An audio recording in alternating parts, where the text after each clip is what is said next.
Everybody, I am back. I feel better. Let's not dilly daddle around. We have a wonderful show tonight. Give me. I know I said let's not diddly daddle around, and now I'm going to say give me just a couple minutes. Let me get this sent out there. Enjoy the most gorgeous opening background of dang near any game ever. I'm going to share this out. Anybody who has been here knows that on some of my shows, I really like to give it a second to like breathe, as it were. You know, this show is like a good wine. When you open it up, it has to breathe for a minute. It has to just aerate and effervesce. I don't know if that's really what happens there, but you know what? Effervesce sounds cool. So give me just a quick moment, guys. I'm going to get this shared out. Like I said, enjoy the background, and I will be back in just a minute.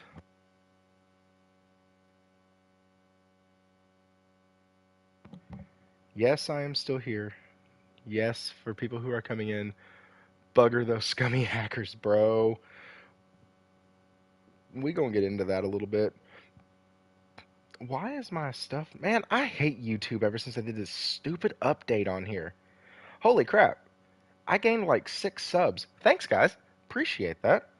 Uh, that's awesome. I've been so dang busy, I haven't checked anything about my channel in a while. I was supposed to slow down at work, and thankfully, we have not. And so, all the big push for videos, I have audio recorded for like 3 videos. I have video uploaded for 2 videos, halfway edited for one of those, and I'm working on capture video for the third. So, like, I just don't have the time to sit down and actually put the crap together. But I am working on it. Like I said, let me get this thing shared out. If y'all are in Discords, what's up, Leech? If y'all are in Discords, if y'all are in things like that, share those out. Cause that is my phone coming through. We are professional here, guys. All right, let me get this sent out. And like I said, if y'all are in some Discords that I'm not, please share this out. Let's have a good time tonight, and we will be back in a few.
Hey, Michael, I appreciate that, dude. I am feeling a whole lot better. As a matter of fact, we're going to get into some playground bull crap tonight. So I hope we're all going to just strap in. If it's your thing, strap on, and let's go. Also, rip James McCaffrey, aka. What? Dude, Max Payne. My favorite thing about Max Payne is it was one of the. Actually, I think it was the first game to put bullet time into a game, because right around that time the Matrix and everything was really big, and that bullet time tech was very popular, and I think that was one of the first games to do it. That sucks, man. How did he die? I mean, I guess that doesn't really matter. Why is that always the first question we ask when somebody passes away? Why is that the first thing that we do? Well, how did they die? Does it freaking matter? Like, it, it doesn't matter how somebody died. It's almost like we're trying to qualify the death. Man, cancer freaking sucks, dude. that sucks. Sorry guys, I'm getting this shared out one last time to Twitter. Hey, you can follow me on Twitter at thriftypsgr. And also, if there are some of the people who subbed in here, thanks for subbing to the channel. Some of the new subs. Sorry, some of y'all who just came in, I found out I gained 6 subs since the last show, and so that's pretty cool. We are inching our freaking way closer to that 500 mark, and at that point, there will then be a playground tax that everybody has to pay to join here. What's up, Josh? There'll be a playground tax. Different. Actually, it's the same as the Xbox tax. It's made up and not real, and so don't. It doesn't matter. But all right, guys, I got everything shared out, and let me just read some of the topics that I have in store for you tonight. I am freaking excited. Um, First, we're going to give some Final Fantasy VII Rebirth news. That might not be news to y'all, but it's definitely news to me. We will also be talking about Bobby Kotick and the wonderful news that has been given to everybody who works at Blizzard and Activision. And uh, give me just a sec.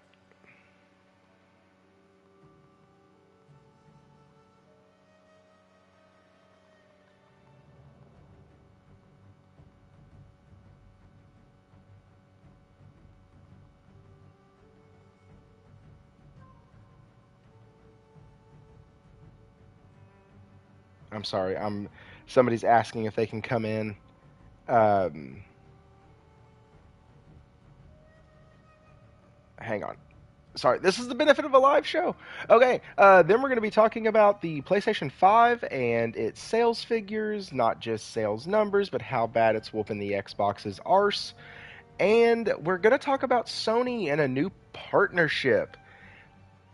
And then we will be briefly, and I do mean ever so slightly, covering the cyber attack that was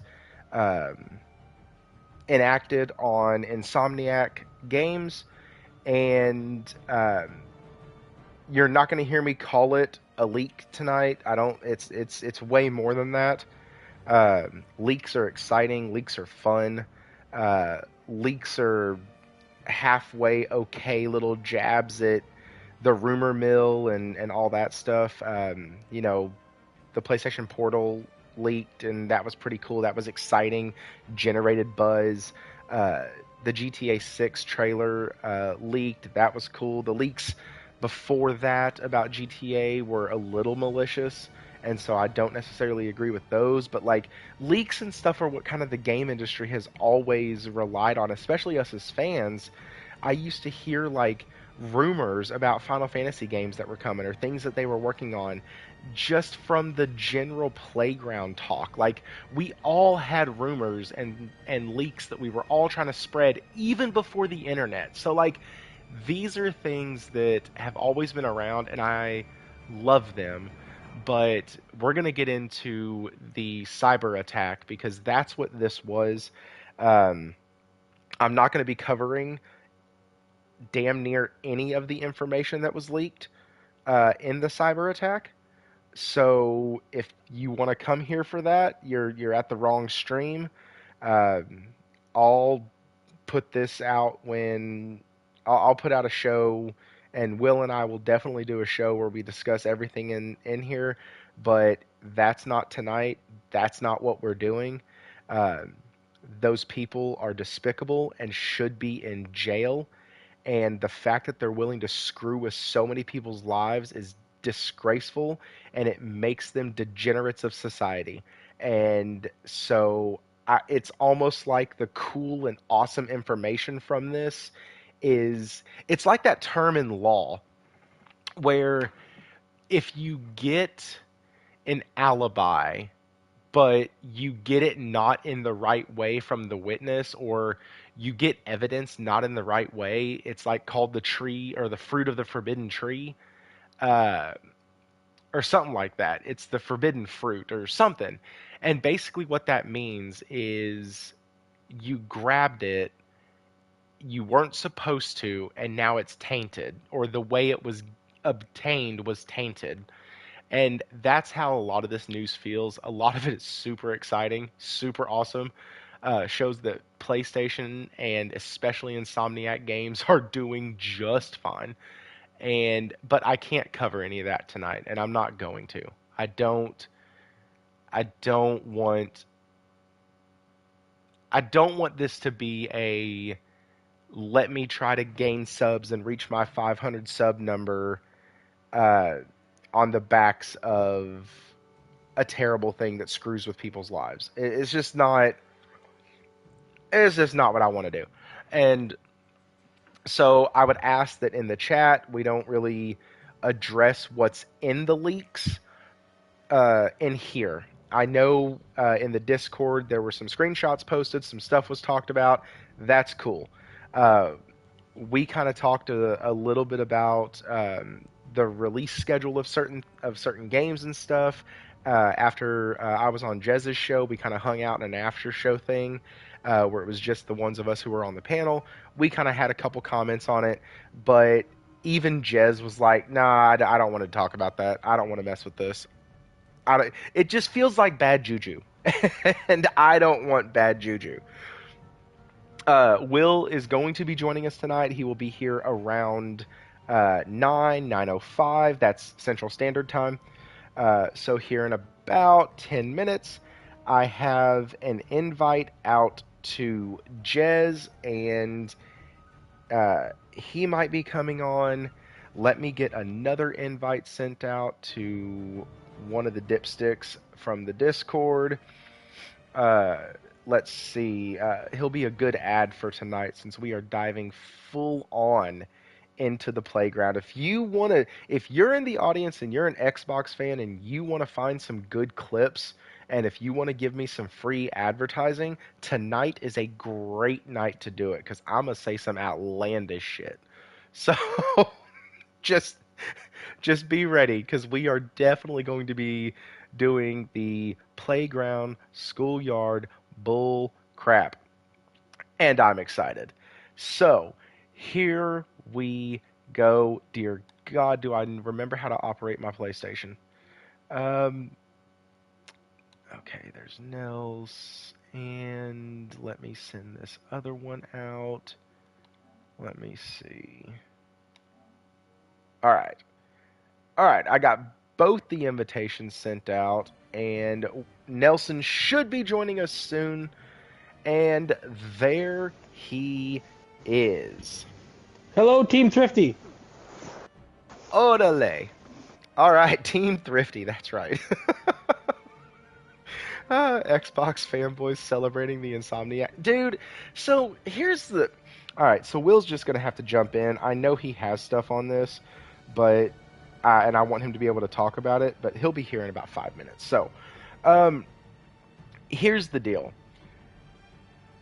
This no. Call it what it is. Words are important. This cyber attack was. It was not. And here's the deal. I watched a guy earlier. I watched Lono earlier on Reforged Gaming, and I had already planned on talking about this because I had seen a couple articles like cover it in a very professional way, and then I saw a couple articles that like dove in and just released all of it and like celebrating the win almost that gamers got all this information. But like and so I already knew that tonight we weren't going to talk about it in the sense of how good it is for gamers and it's Sony's fault. Listen, we're not going to victim shame tonight. We're not going to sit and go, hey, it's Sony's fault because they don't talk enough. No, no, no, no, no. No, no, no, no, no. It is not their fault that criminals did criminal things. And so we're just going to, that's like telling somebody that it's their fault their car got stolen because they locked it and put the key inside their house, but they left the car in their driveway. Like, come on. you can't blame the victim when something like this happens and say it was their fault. I'm sure they have cybersecurity. I'm sure that I think they do at least. I'm sure they have cybersecurity, and these were criminals that did the thing. So, anyways, I was watching Reforge's show this morning, and I really, really appreciated the way that he handled it. I don't care your thoughts on the guy. I don't care if you like his stream, if you don't like his stream. I think the dude is a class act. I think he's a stand up guy.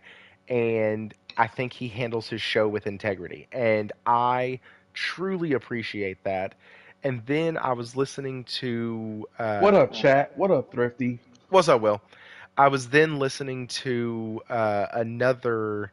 No, I was on Jez's show, Wait, who's the and guy that you were saying that's awesome? oh, just a guy that has good integrity in his show is Lono, and Mm. so I was also listening to Jez, and when I was on his show, and he also, like I said, just backed away and like we're not talking about that. I don't want to know anything. He said repeatedly, I don't even want to hear it. I don't want to know. I don't want to hear it. And like that to me speaks volumes when you're not going to use something like this to prop up your channel or to get the clicks or to get all that like revenue and ad stuff and growth, and you're just going to let it pass and you're going to talk about it for what it is. And so Wara, the reason why I think that was uh, is because one was a leak from court documents that came out, That they sent by and themselves, right, or that they kind of uh, self-inflicted on themselves, as most of the Xbox wounds are, and so that's on Well, them. PlayStation had leaked that one on accident. They And didn't then redact the information right, properly. right, they didn't redact right, and so like those two, absolutely, I covered those the moment they happened because it was awesome, and the company screwed up, and I got to laugh at the company for screwing up. That's fun. That's playground bullshit. But when you have a criminal organization that is doing this and has done this repeatedly and constantly does this, it's very, very freaking frustrating when like you're in that position of damn, do I grow my channel? Do I use this to generate clicks? Or do I go ahead and fucking take the high road that is sometimes the most annoying road to take, but it's the right road to take. And Can I dig so, in on that a little bit? yeah, go ahead. I was just about to read the article. Before you read that, I just want to say something about the leaks. Me personally, I don't like leaks. I don't like talking about leaks. Even like the GTA stuff, I don't talk about it publicly when that leak. Um, what Thrifty said, I concur as well. But there's some differences in what his take and mine. One, the biggest one is, look, even in the general gaming media, you have like Eurogamer and a couple others that are, they're just publicating everything they can, and as time goes on, while they keep digging into the leak, they're going to keep producing more information, right? And then you have other publications like the funny, what's that one, funny gaming or daily Kind of gaming, funny. kind of funny. They Which the are like, show's well, really not funny at all. That is the most no. misleading name ever. Go ahead. other than And Greg, if that wasn't for Greg, those shows would die. well, yeah, Yeah. everyone's got a rock star on there.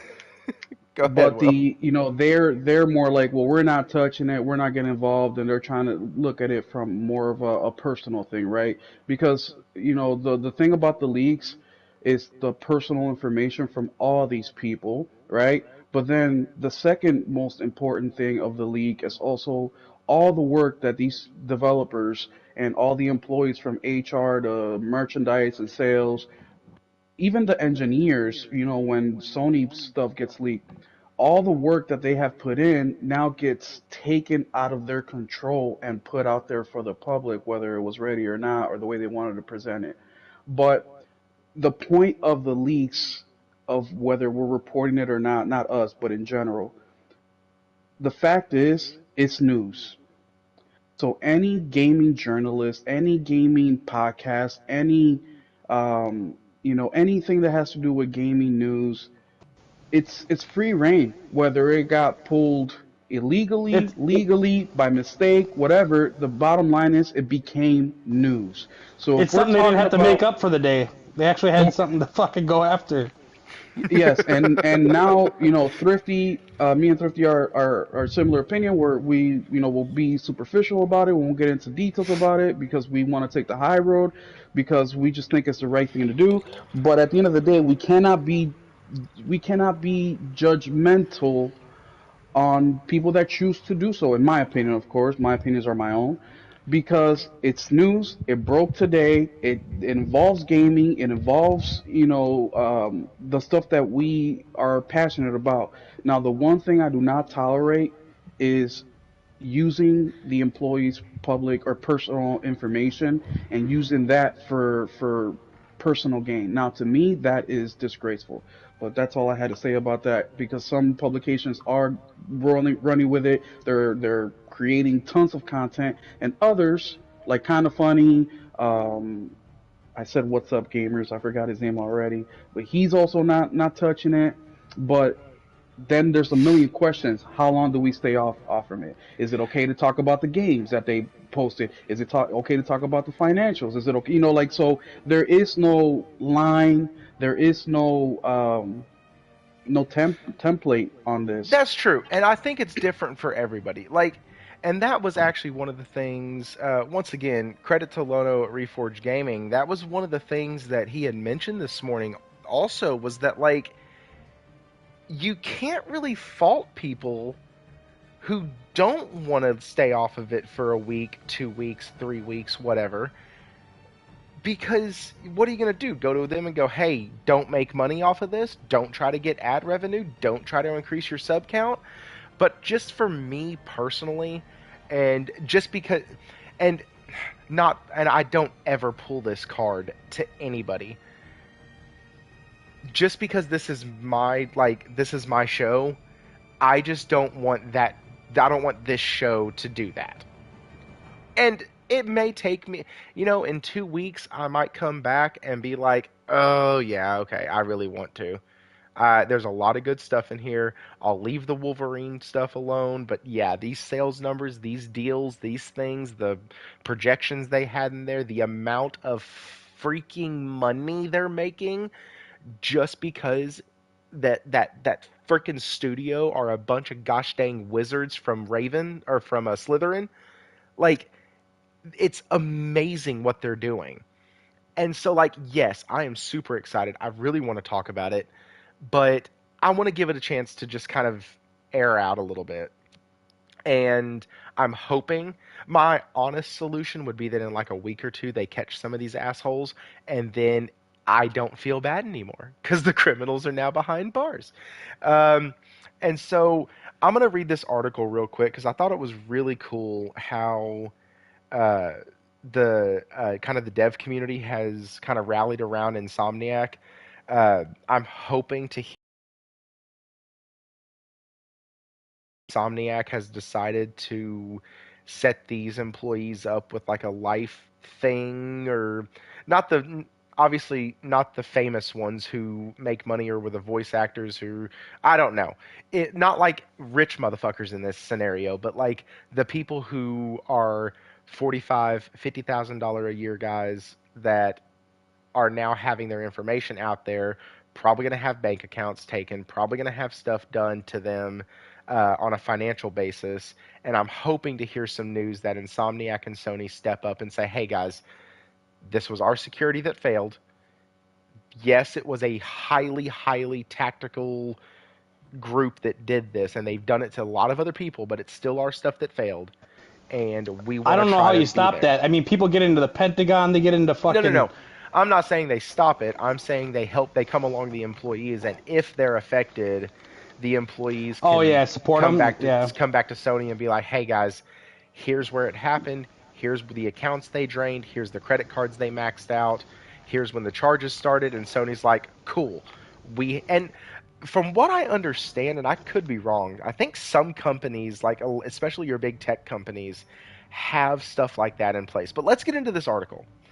It is Usually your from bank covers it because someone, I don't know if they copied my card or whatever, but I had a couple transactions like I was never there, my wife was never there. It's my card. It was when I was on vacation last summer. I had to cut off my card because I damn. had some suspicious activity, and I'm like, well, my card has never left my site, so how in the? I And mean, not these just people are that, creative. but like my job as an example, and I know my sister's job, my mother's job offer the same thing. So there's, of course, there's benefits, that we all sign up for: health insurance, visual, dental, stuff like that. But there's also stuff that, like my job and like I mentioned, my family members, they include as well. One of them is identity theft.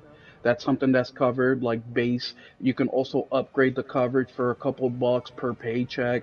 So there are programs like that, and I'm sure that a tech company like PlayStation and Sony have these things. Mind you, guys, when we look at interviews from developers and people that just work for PlayStation in general, a lot of them really enjoy the job. A lot of them really like the benefits. A lot of them really like the pay. A lot of them really are just excited to go to work every day because, as we all know, it's not just about purpose at work, but it's everything else that goes along it. Is the pay, the reward system, is that a do they have it worked out properly where you feel like you're getting compensated properly for the work that you put in?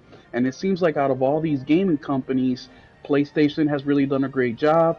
Nintendo has done a decent job. Sega is giving people races, that they didn't even ask for. They're just saying, hey, since we're doing good, we're also going to share the That was wealth. Capcom. Or Capcom, I'm sorry, They Capcom, gave them like 30% raises because they had. 30% races, yeah. But I'm sorry, let's get Thrifty read this because this is a very good article.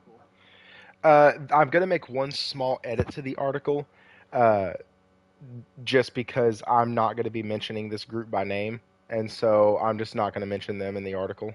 Okay, so this is from Game Rant, I believe. Yes, Game Rant, and the tagline on it is "Game developers respond to Insomniac hack."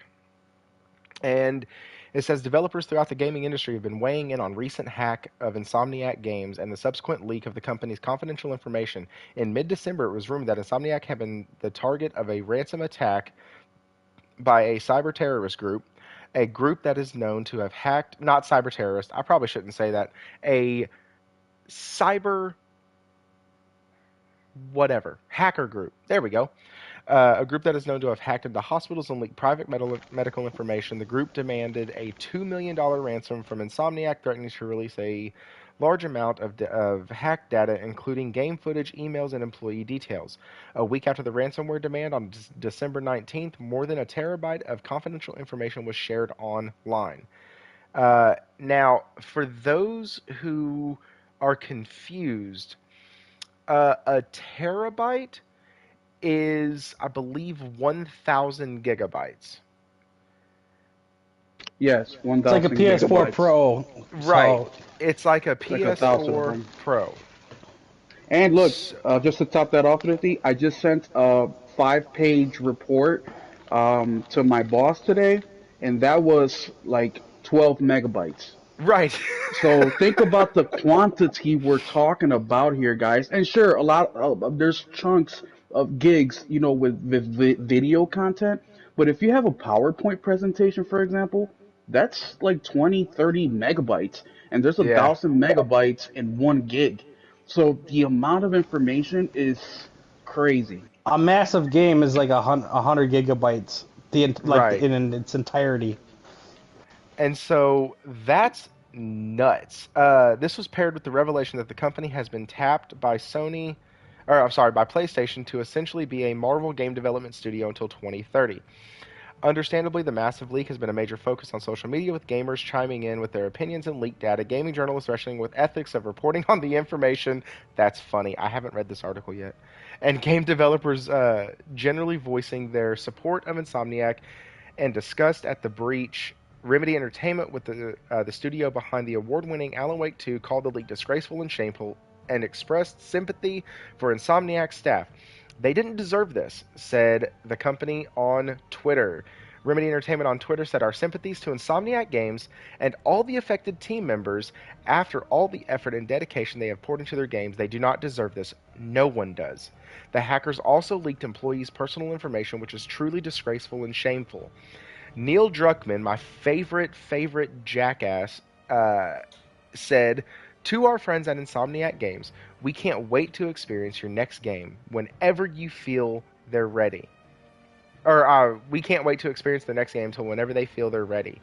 Until then, we will remain your patient fans." So, like, Neil Druckmann, for all the storytelling and lack of narrative direction that this guy has, that's awesome. Like, I can respect that. And so, like, he's even saying, like, listen, we ain't doing that. Many people have been trying to steer clear of any of the leaked data, perhaps out of respect for Insomniac or just to avoid being spoiled. Neil Druckmann, creative head at Naughty Dog, seemed to share his sentiment with his tweet. Cory Balrog set a Insomniac logo with a fist and a heart showing solidarity. And then somebody from Rockstar also posted, "My team and I have been living in sheer terror of a leak until announced. When rumors started circulating, I had my first physical symptoms of stress in decades and legit had nightmares every night. This type of thing hurts, and Insomniac deserves our decency, care, and support." And so, like, you have people who are, like, Rockstar had to do their trailer early because shit was starting to leak, so they had to push it forward a day, if you don't remember that. Dude, honestly, oh my god, I so wish that Rockstar would have literally just said fuck it. Like, because they released that tweet, remember, that said, like, if y'all don't stop leaking shit, this game will not come out until 2029. That was a troll tweet. Oh, okay. Yeah, that was just somebody making them funny, but it's funny as hell because you can see it happening. You know, it's like how many more times does this shit got to happen before, you know, we do something about it that's extreme. But yeah, at least from my understanding, there was a no, troll that's tweet. fine, and that's what I was hoping they were gonna do because, and I made the point when that tweet first came out. I was like, damn, if there's one company that doesn't need to make a new game right now to remain Yeah. profitable, it's Rockstar. Like they make millions upon billions of dollars off of their games. GTA 5 is still one of the top selling games. Like, it's absolutely insane. They don't need to make GTA 6. I looked at their GTA or their Rockstar's employee numbers, and what I found recently, because the last one I seen was really old, and I seen one that said over 6,000 developers, which is more than Sony has in total. That's a studio. In total. And folks are like, Sony should buy Rockstar. Yeah, okay. Yes. We're not Microsoft. Let's double our size. That's almost 2 Capcoms. Capcom makes more than one game, by the way. Yeah, do they? I thought they just made Dark Souls. What? Capcom? Oh no, I'm sorry. I was thinking Bandai. No, FromSoft is like 300. It's like 20 or like 20 of them. But guys, what do y'all think on this? Like, the developers, I think it's really cool that the community is coming around them. I think it really, like, hearing some of the devs open up to about, like, what happened and how they felt during their leaks and things like that. Like, should we start covering this different? As a guy with a YouTube channel and guest on YouTube shows, like, should we start covering these different?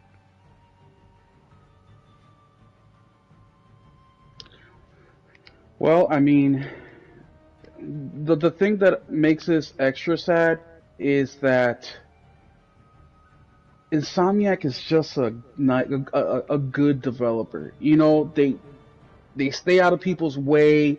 They don't cause unnecessary drama. They sleep. put out. They don't sleep. They put out. You know, it's not that they don't sleep. It's that they said that. I crap. actually seen a dev say that. Everyone's like, "How do you guys get games out?" And they're like, "We're Insomniac. We don't sleep." We don't. You know, sleep, they yes. perfected their craft over the years. They got it down to a science. You know, they're able to work on multiple projects, and they put out a quality product, and that's what makes it hurt a little bit more because it's like, when you see like the good kid in school that looks out for people and always helps out, and he's the one that ends up getting bullied. It's like, damn, I don't condone bullying, of course, but you're like, you see the asshole over there who's always like fucking with everybody, but nothing ever happens to him. Like it always happens to the good people, right? So I think that's why it stings a little bit more than average. Now, I've been seeing online a lot, especially coming from bots, who, going back to the start, or when I started the podcast tonight, saying, well, if you've been covering the leaks, especially something like Xbox, you shouldn't be talking shit about people who do talk about the leak. And like Thrifty said, this leak was malicious. People are sending their condolences to Insomniac, just like people send their condolences to Rockstar as well, and to Naughty Dog. The Xbox thing is a little different because it was a mistake. So therefore, it's like, yeah, it sucks.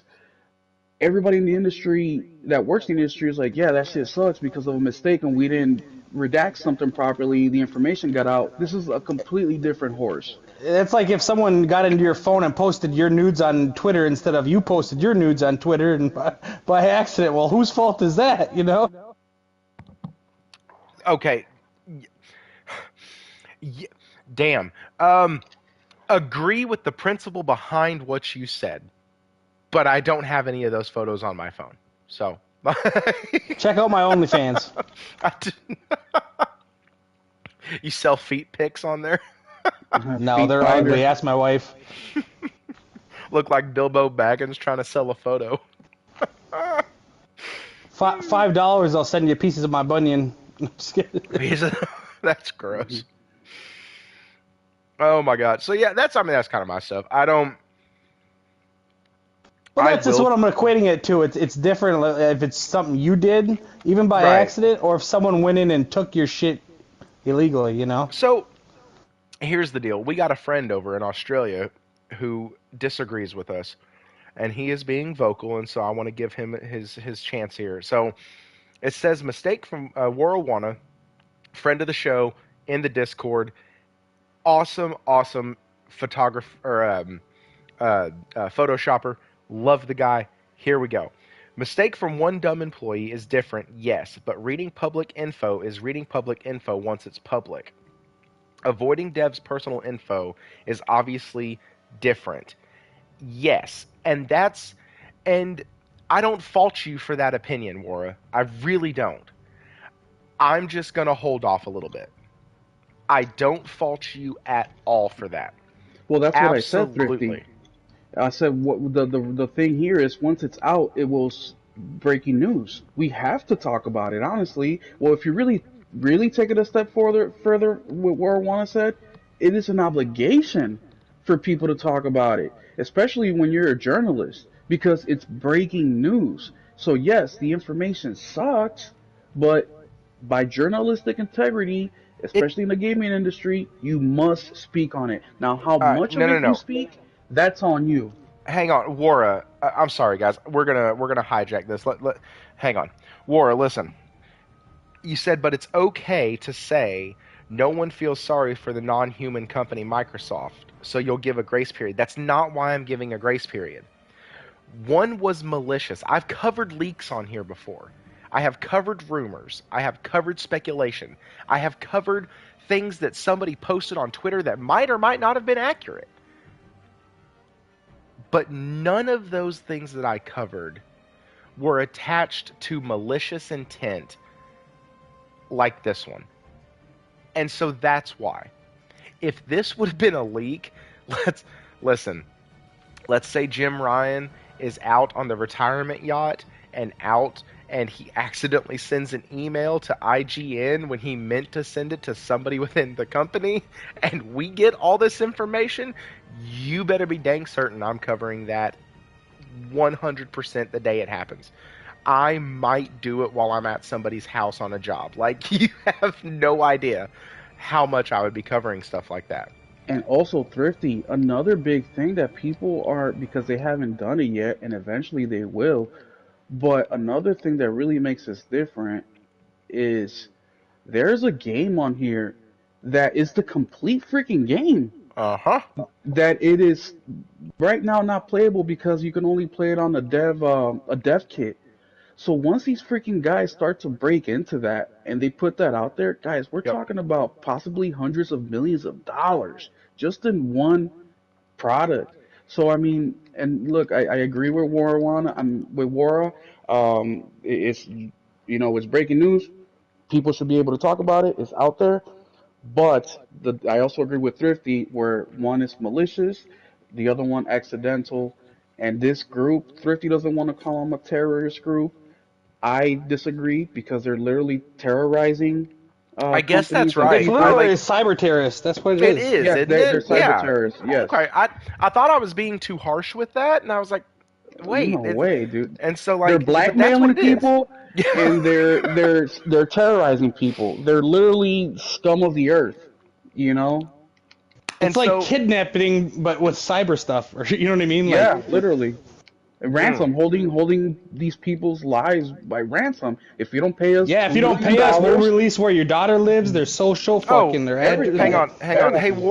Wara, I don't think you were telling me to talk about it. You were just, yeah, definitely like what you said. You were just talking about the reasoning behind it, and I think That's a good question, though. that's a fair conversation to have. That's why I wanted to address it, because yes, I am PlayStation centric, and I am going to be the guy on the playground with that PlayStation shirt on, and that's me.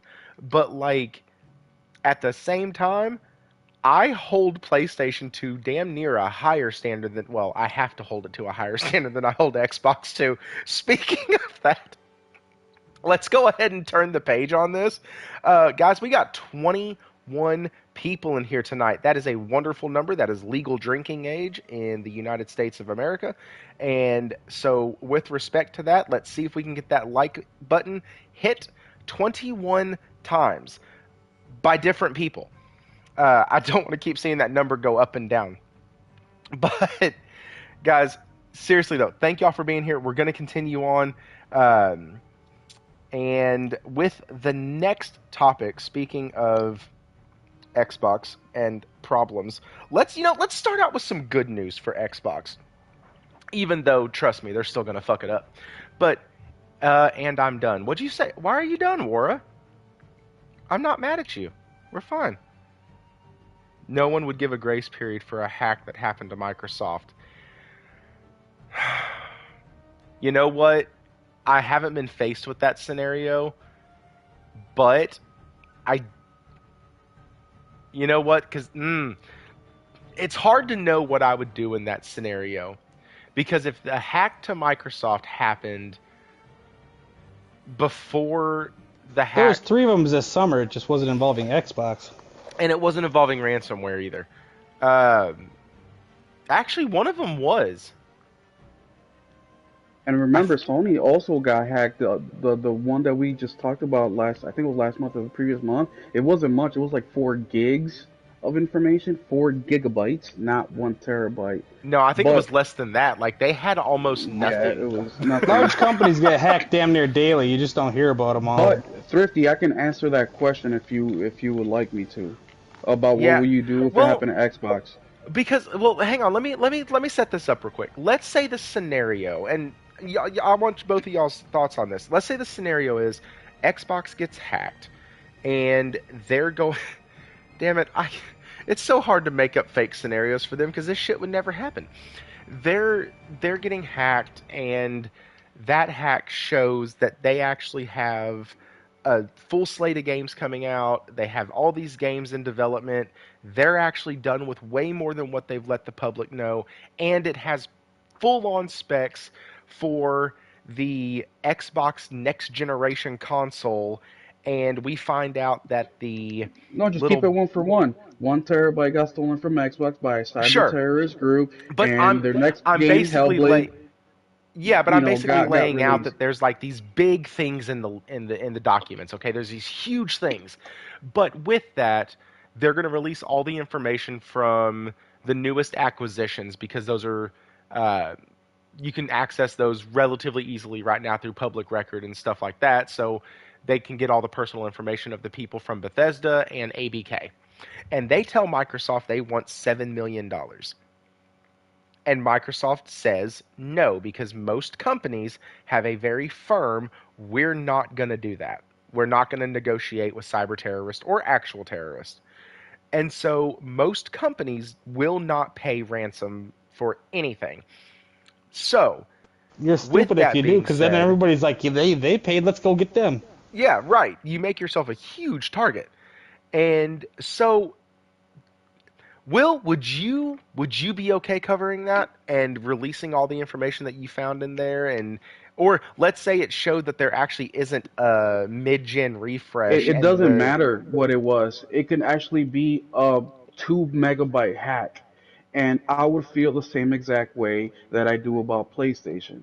Because the main so you reason that wouldn't cover the specifics. You would hold off for a little bit. I would hold off for a little bit and I wouldn't cover the specifics for the same reason that I attack Xbox, meaning I care about gaming. I'm passionate about my hobby. I Mm. shit on Xbox not because I want them to fail. I shit on Xbox because they are failing. I'm shitting on them because I want games. I want them to produce and compete against PlayStation, to compete against Nintendo. That's why I shit on Xbox, because I don't want them to go away. I want them to do better. So the same way I'm feeling about this Insomniac Yeah, leak is the same I should on identical way. Xbox because there's so many games. There's been dozens of games over the past whatever 5 6 years where I'm like, I can't wait till that comes out. Blah blah blah. I'm excited for it. Then it comes out and it's the fucking Wish edition. It's Yeah, and not just that, guys. We shit on Xbox. Mainly, the poor decisions come from upper management. The same upper management over at Bungie and the same upper management at PlayStation. Those decisions come from them. But guess what, guys? They got moms, dads, brothers, sisters, daughters working over there, doing a great job as a developer, doing a great job in creating an environment or the art style or something based on the direction given to them. They're just like us. They're just like the developers at Insomniac. They're all yeah. people. So no, I don't want anybody to get hurt. And guess what? Even somebody like me at my job, if I've been working on a project for years and that gets leaked out when I was planning this big presentation, when big money's behind it, I would be hurt. It will be, I Yeah. don't want to say like a death in the family, but like a very pivotal moment in my life. Like the birth of your kids, when you get married, when you graduate school, when you get your driver's license. Like a lot of these devs, I mean, take a look on X all the time. How many guys get farmed out to work at a different company, right? Or they get contracted out. And just as an example, God of War Ragnar, right? They finish it, they were in charge of the animation for when, I don't know, you trip. When they're done, these guys are super proud of their work. A lot of them even take the copy of the game and frame it and say, I worked on this game. Like, Yep. this is a big deal, guys, especially throughout the Yeah, lifespan of when a you see developer. like you follow Robert Morrison, he's constantly he puts up the scenes he's created. Yeah. He's wearing he shows like stuff he's gotten from work. He likes showing off animations that he's worked on in the past. I mean, Even So controllers, special edition stuff that they get. So, guys, remember, throughout a developer's life, they're only able to produce so much. And that should go for all of us. We're only able to produce so much because we only have so you much spend time 5 6 7 years on of your life. one item. Look at Corey Barlog on the God of War 2018 documentary. His kid was like this big, and now when the game got done, his kid is like yay big now. So we're talking about transitions in life, and all that gets ruined because of some terrorist who is trying to make a quick buck off people's pain. And I am not for profiteering off other people's pain whatsoever, unless you're asking for it, like your no, dominatrix or something. and that's what I said earlier. So when I was in the chat room today on the stream I'd been mentioning already, and we were talking about discussing criminal activity, and I was like, man, I don't like giving a lot of credence to criminal activity. I already had to discuss Redfall, and that was criminal enough. Like, I don't, that's about as criminal as I get. Redfall and the cross eyed chick from Starfield, that's about as criminal as I go. And so, covering stuff like this, I, I don't like, this is so far beyond playground bullshit. Like, this is when you think it's playground bullshit. Like, this is when you're in school and you hear the fire alarm go off and you're like, dang, okay, we got to go outside. We're having a drill today. Awesome. And then you go outside and you turn around and you see smoke and you're like, oh shit, this is different. And that's kind of how I feel. It's the same way I feel about doxing and YouTubers who are like, I followed the Quartering. Great, great commentary on current events in America. Great commentary. And anyways, I follow him, and I've been following him since his channel was like 500K subs. Dude has like 1.5 million now. And he talks sometimes about his friends, and he himself had to move because he was getting doxxed. And his channel was in jeopardy, his livelihood was in jeopardy, SWAT was coming to his house. Like, there was a lot of crap that was going on because people were able to steal his personal information. And that's messed up because these people, I don't know how hard game developers work, but I've actually talked to a few content creators who do this as a full-time job, and I know how hard those guys work. And so, like, most of those dudes have schedules. Like, they literally. So, one of the guys, TCMF, him and I talked a lot. He still does his full time job and has a full time YouTube channel. I love 3 video. TCMF. I love his shit, dude. He's so consistent. And And he's so chill too. Like this he's dude is so awesome. chill. I swear the dude's high 24 hours a day. He's just chill. And so him and I were talking after he was on our show that one night, and he's sitting there and he's like, man, it's the hardest thing keeping both of them going. But I love what I do and I love my channel. So when you pour 6, 7, 8 years in there and somebody doxes you and it makes you uproot your life, you have to take a few weeks off from your livelihood to be able to move, to be able to do all this stuff. You have to close down bank accounts and do all this other shit. Like, it fucks with people. And, like, there have been folks with millions of subscribers who have said, I am completely done, and have had to walk away. There have been devs who get tired of the bullshit and walk away. There have been devs that have blown up on people for less than this. Starfield devs have a freaking crying session on Twitter because people don't like their game. Not on Twitter, sorry, on Steam, because people don't like their game. Could you imagine if all of their hard work just got flushed down the toilet?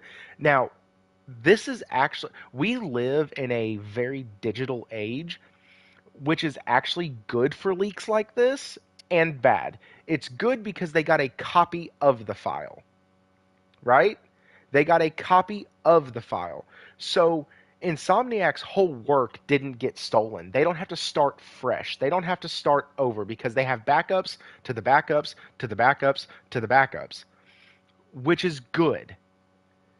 But back in the day when something like this would have happened, it would have been because somebody stole the damn file. And then all the work is gone. What's up, Claymores? Damn, we had some people come in. What's up, Tools? What's up, Gamer of Light? What's up, Twisted Sin? What's up, Claymores? Dear goodness, we have 29 people in here. Let's keep this up. But that's where, like, it sucks. I am so excited that this channel has grown to where it has in the 2 years it's been up almost. January 16th is the 2-year anniversary of the channel, so I'm really excited for the show that week. I hope I'm not on call. But anyways,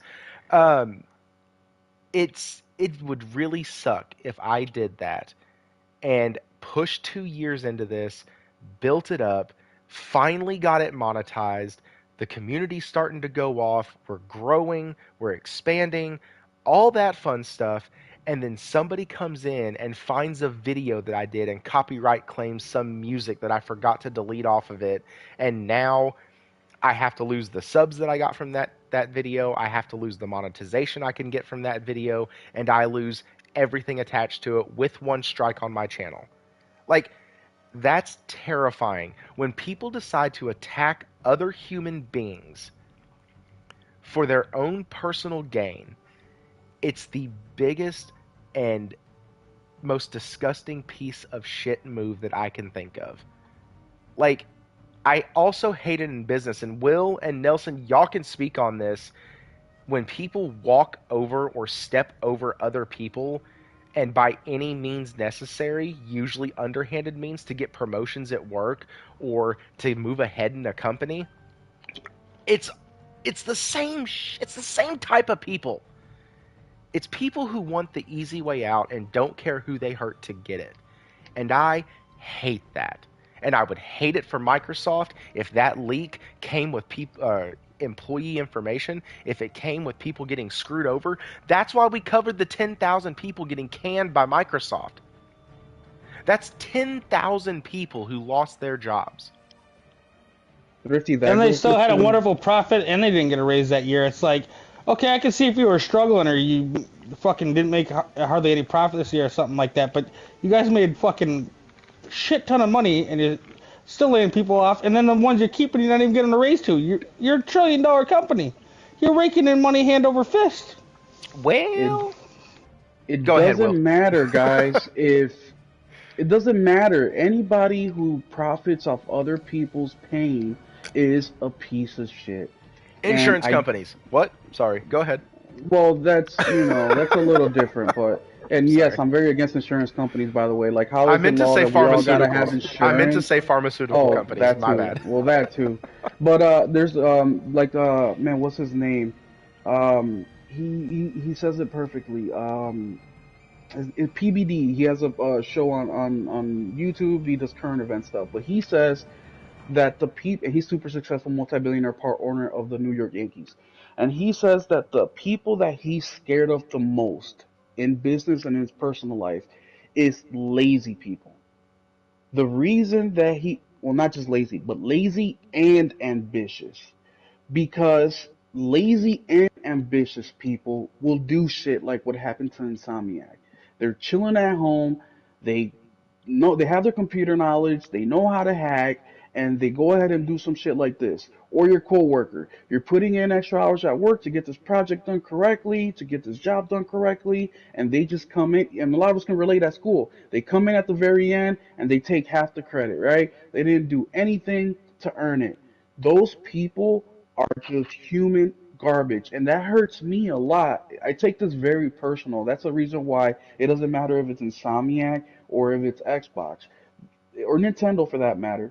It hurts me because I'm the type of person that I would give you the last of what I have if you need it. You know what I'm saying? So for people like Insomniac, like I said earlier, it hurts a little bit more because they're the workhorse of PlayStation. Without Insomniac this generation, Xbox would have more credence in saying PlayStation has no games. But no matter if we have Returnal, no matter if we have, Horizon, God of War, no matter if we had those games, Insomniac has made this generation what it is. And they're going to continue to do that over the foreseeable future. So it just hurts a little bit more with them because they're so good at what they do. They're professionals, they're nice, they're involved, they come out with a great product, and they're the ones that get that have the target on their back. But at the same time, all those things that I just said that they do is the reason they had a target on their back because they know that they're successful and there's something to get out of it. I'm not quite sure another terrorist group, cyber terrorist group, would go for maybe a different company because they really don't have much. They're not as successful, so the reward payoff for the crime is not quite worth the risk, in my opinion. Yeah, man, I agree. Okay, let's move on. We've been on this topic now. I've been on this topic, and I've kept it going for 45 minutes. Let's move on, guys. We have a lot of freaking people in the chat. Michael, you were asking in the chat, and I can just explain it here. So the way it works. That's That's Only funny. flanks. That's funny. Yeah, it just popped up on the PlayStation, so I just read it.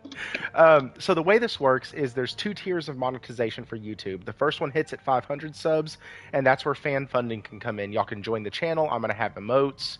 I'm gonna have that type of shit, and y'all can do super chats, and y'all can do all that stuff. And then after that, 1,000 subs. What that does is it gets me access to ad revenue for my videos, my live streams, all the things that are posted afterwards. I get some sort of tiny, small percentage, and I mean it's like pennies of like each view count gets you so much money, whatever bullshit. I don't know.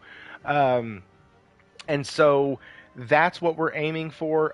Thank you to whoever subbed to the channel. I wish I could shout you out, but YouTube doesn't always tell me the name of the person who subbed. So if that was you, I appreciate it.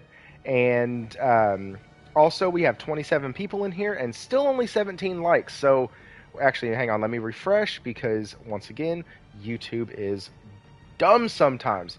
And I know, I'm trying to get them to start paying me, but they're still dumb sometimes. Okay, so yeah, we have 17 likes.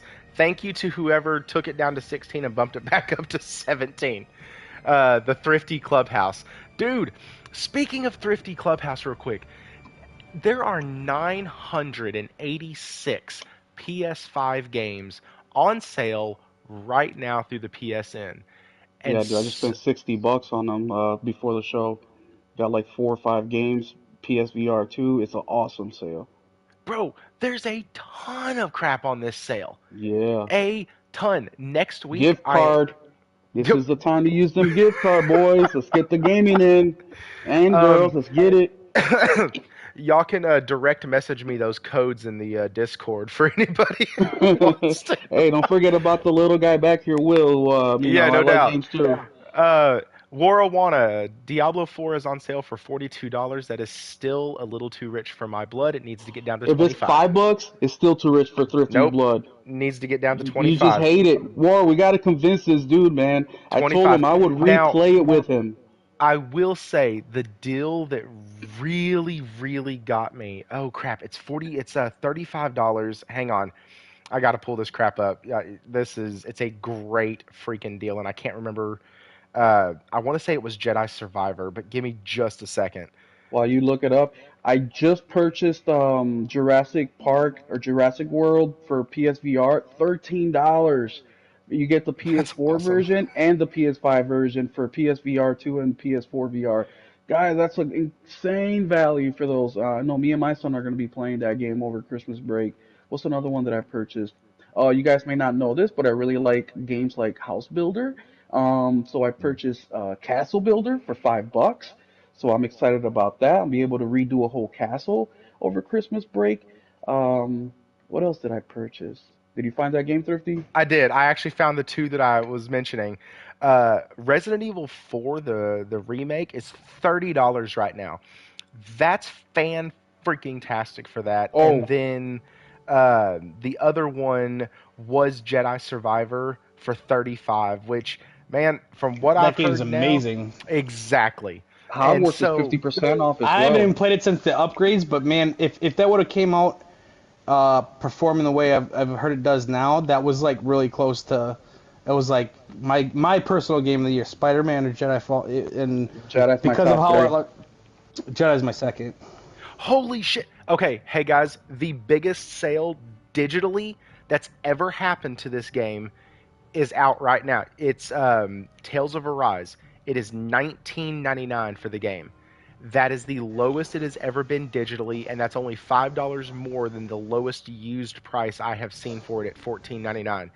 That was my That runner-up for game, game of the year 2021. oh my god, that game was so good. That game is what broke my Square Enix snob bubble. And I have been immensely happy about it. And so, looking it up now, Thrifty, I've been waiting on a sale. Yes, dude. Oh my God. Wait, didn't Tales. Rise come out with that new DLC It like last Yeah, I month or did. finished that something? too. Yeah, I can't wait. I cannot wait. Anyways, I'm always stuck in a pickle of, dang, I want this game and I want this. So, And so, anyways, that's where being thrifty sometimes pays off because I get some pretty hellaciously good games for like $20, and because I don't purchase, I have such a big backlog. Like I'm playing Ease 9 right now. I just started it, I and love that game. That was one of my top games a couple years ago. I still like 8 better though, but so I like the art direction that they're taking in 9. It looks it. You know what, Will? You'll appreciate this. It looks new. Which one? Ease 9. Oh yeah, Ease yeah, he's not. Ease It 10 does look looks new. Ease 10 looks new. And so Well, guys, I know that Thrifty's name is Thrifty, but as hard it is, I just talked about this with Nelson. When was it? We played Alien Sunday night, Nelson. yeah, Will is I not know it's thrifty. Will just buys well. whatever. That's exactly what I was gonna say. No matter how you guys look at me, I don't. I just told Nelson about this. So I did my expenses in December for the year, and just to give you an example, you guys think I'm crazy with purchasing games? I'm not. This year I spent a total of 1,220 bucks in games. That's averaging about I a spent hundred about bucks 500, and that's with the PlayStation sub I service. get that. I get that. But the point of this is, guys, that yes, I average about 100 bucks a month. Now, of course, there was months like May and June, or I'm sorry, March, April and May where I didn't spend any money on games. And then there's some months where I spent a couple $100, right? But the big thing is, I always look for these sales. So I also try to be thrifty. Not just that, I also know the sales at Best Buy, Target, Walmart, um, GameStop is another big one. I'm constantly looking for sales, guys, because let's forget these games are 70 bucks a piece, and there is nothing wrong. I'm actually encouraging it, and I'm sure Thrifty does it as well. Look for these times, you know, where we have a chance to get some of these awesome games for a huge discount. They talked about these games. Another one that's very popular, Hogwarts. Hogwarts is 50% off. That's 35 bucks. yeah, Super everyone cheap. thinks I buy everything day one, but when there's 4 games launched in 1 month and I'm already It's working hard on a to do. game, I'm It's not hard going to to get do. to all of them. No By the time I shit. get to it, it's going to be half off anyways. Yeah. Dude, so especially with now If it's I'll say Ubisoft, it'll this. be on sale the week after it releases. That's what I was going to Oh say. man, Some of these sales ridiculous. have really surprised me. Like, you have games like Street Fighter. Capcom games don't normally drop as fast. This one has dropped $20 on sale. Well, That's Ooh, Tekken's coming crazy. out ooh. in less than a Thrifty, month, so. can I sit on Xbox real quick, please? Oh yes, Regarding yeah, the sales. actually, yes. We are going to be done with the sales. Let's go ahead and start shitting on Xbox. Here we go. Here's the article, real quick. Because yes. Um, do you want to do the one with the copium first, or let's do the one from Yeah, IGN yeah. first? We'll do the one from IGN, and then we'll lead into the Copium one because the IGN one is gonna lead me a little bit into the sales that we were just talking about, but on the Yeah, yeah. other side a little bit, so it's perfect timing.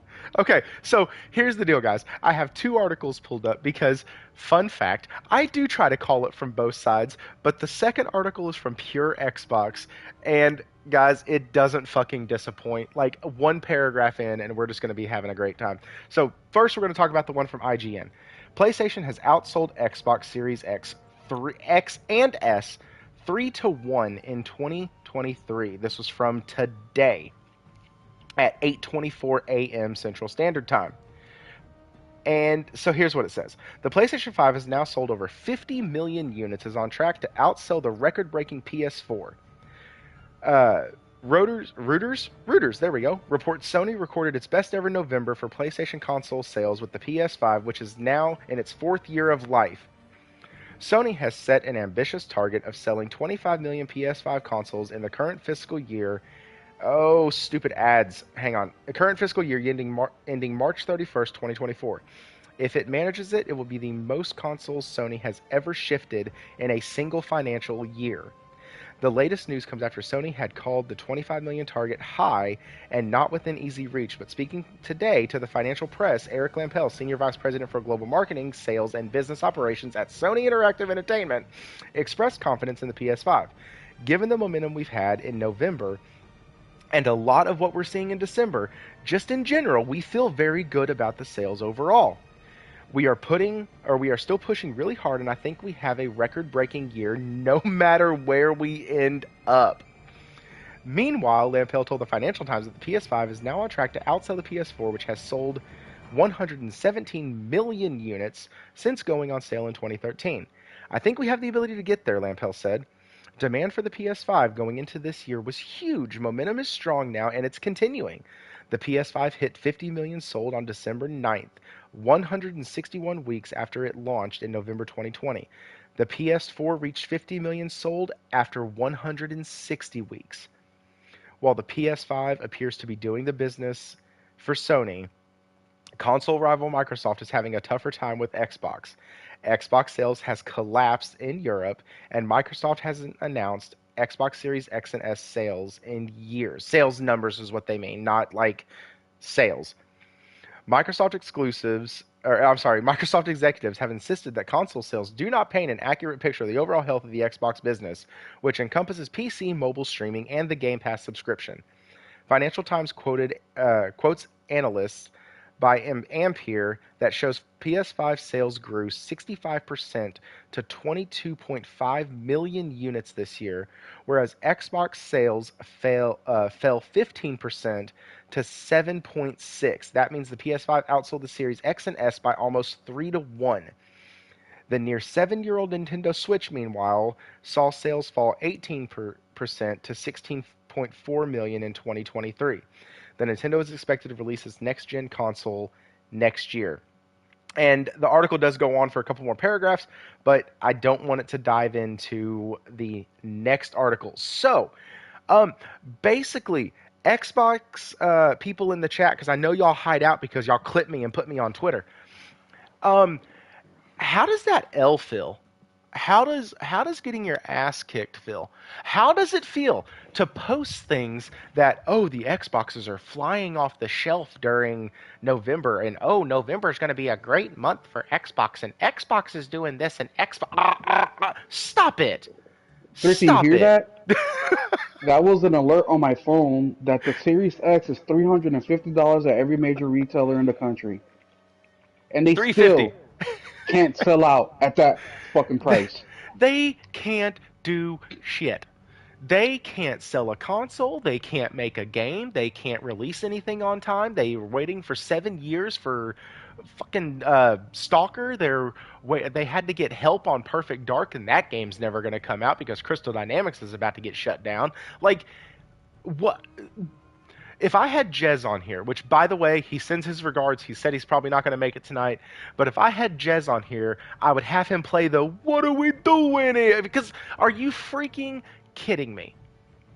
3-1.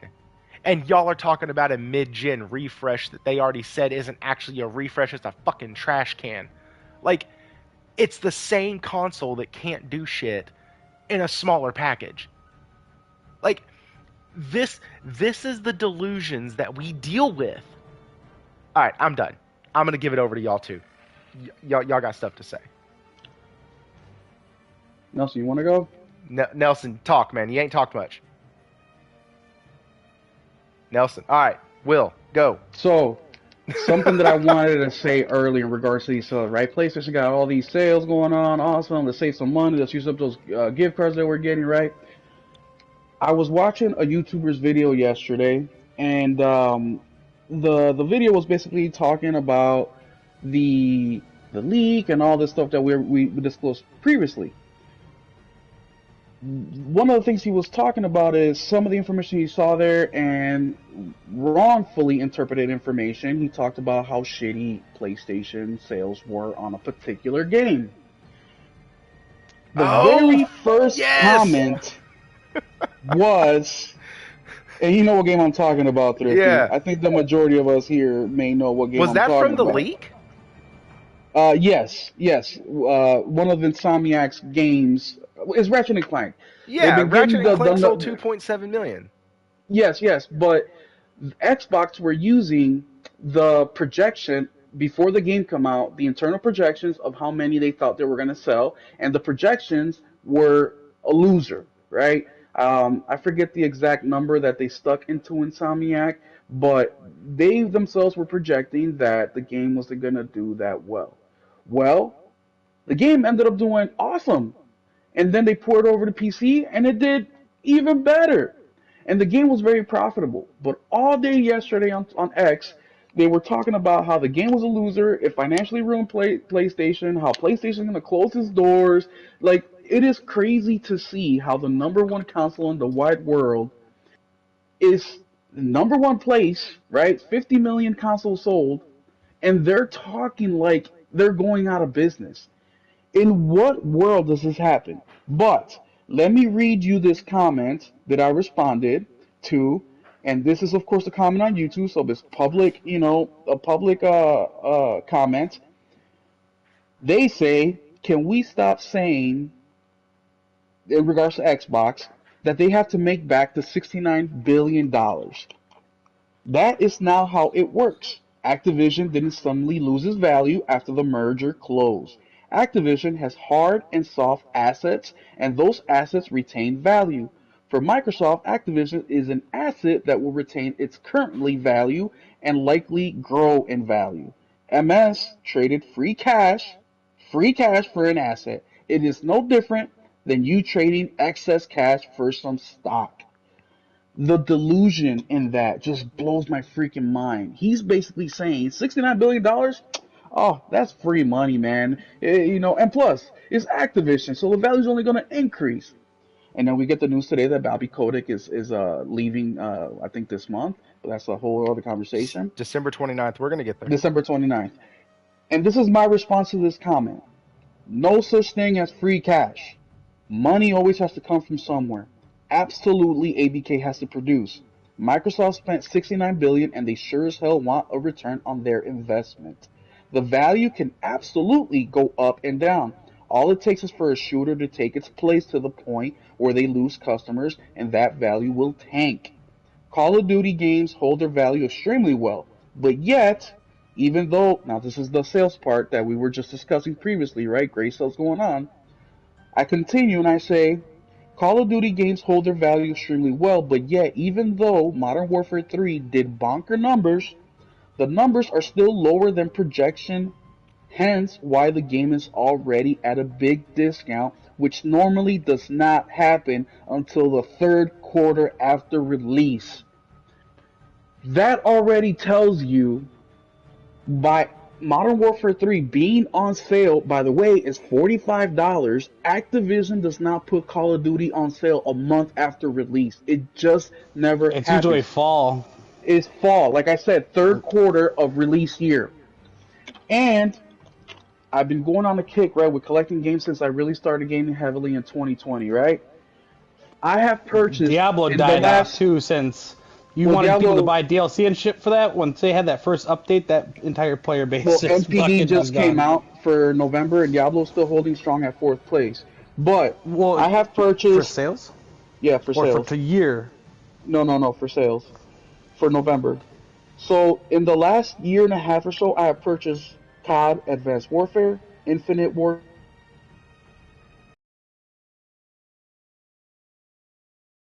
and then I've had Modern Warfare. And I've had Modern Warfare for 2 years. The most recent that I purchased was Call of Duty Ghost, and it was $20.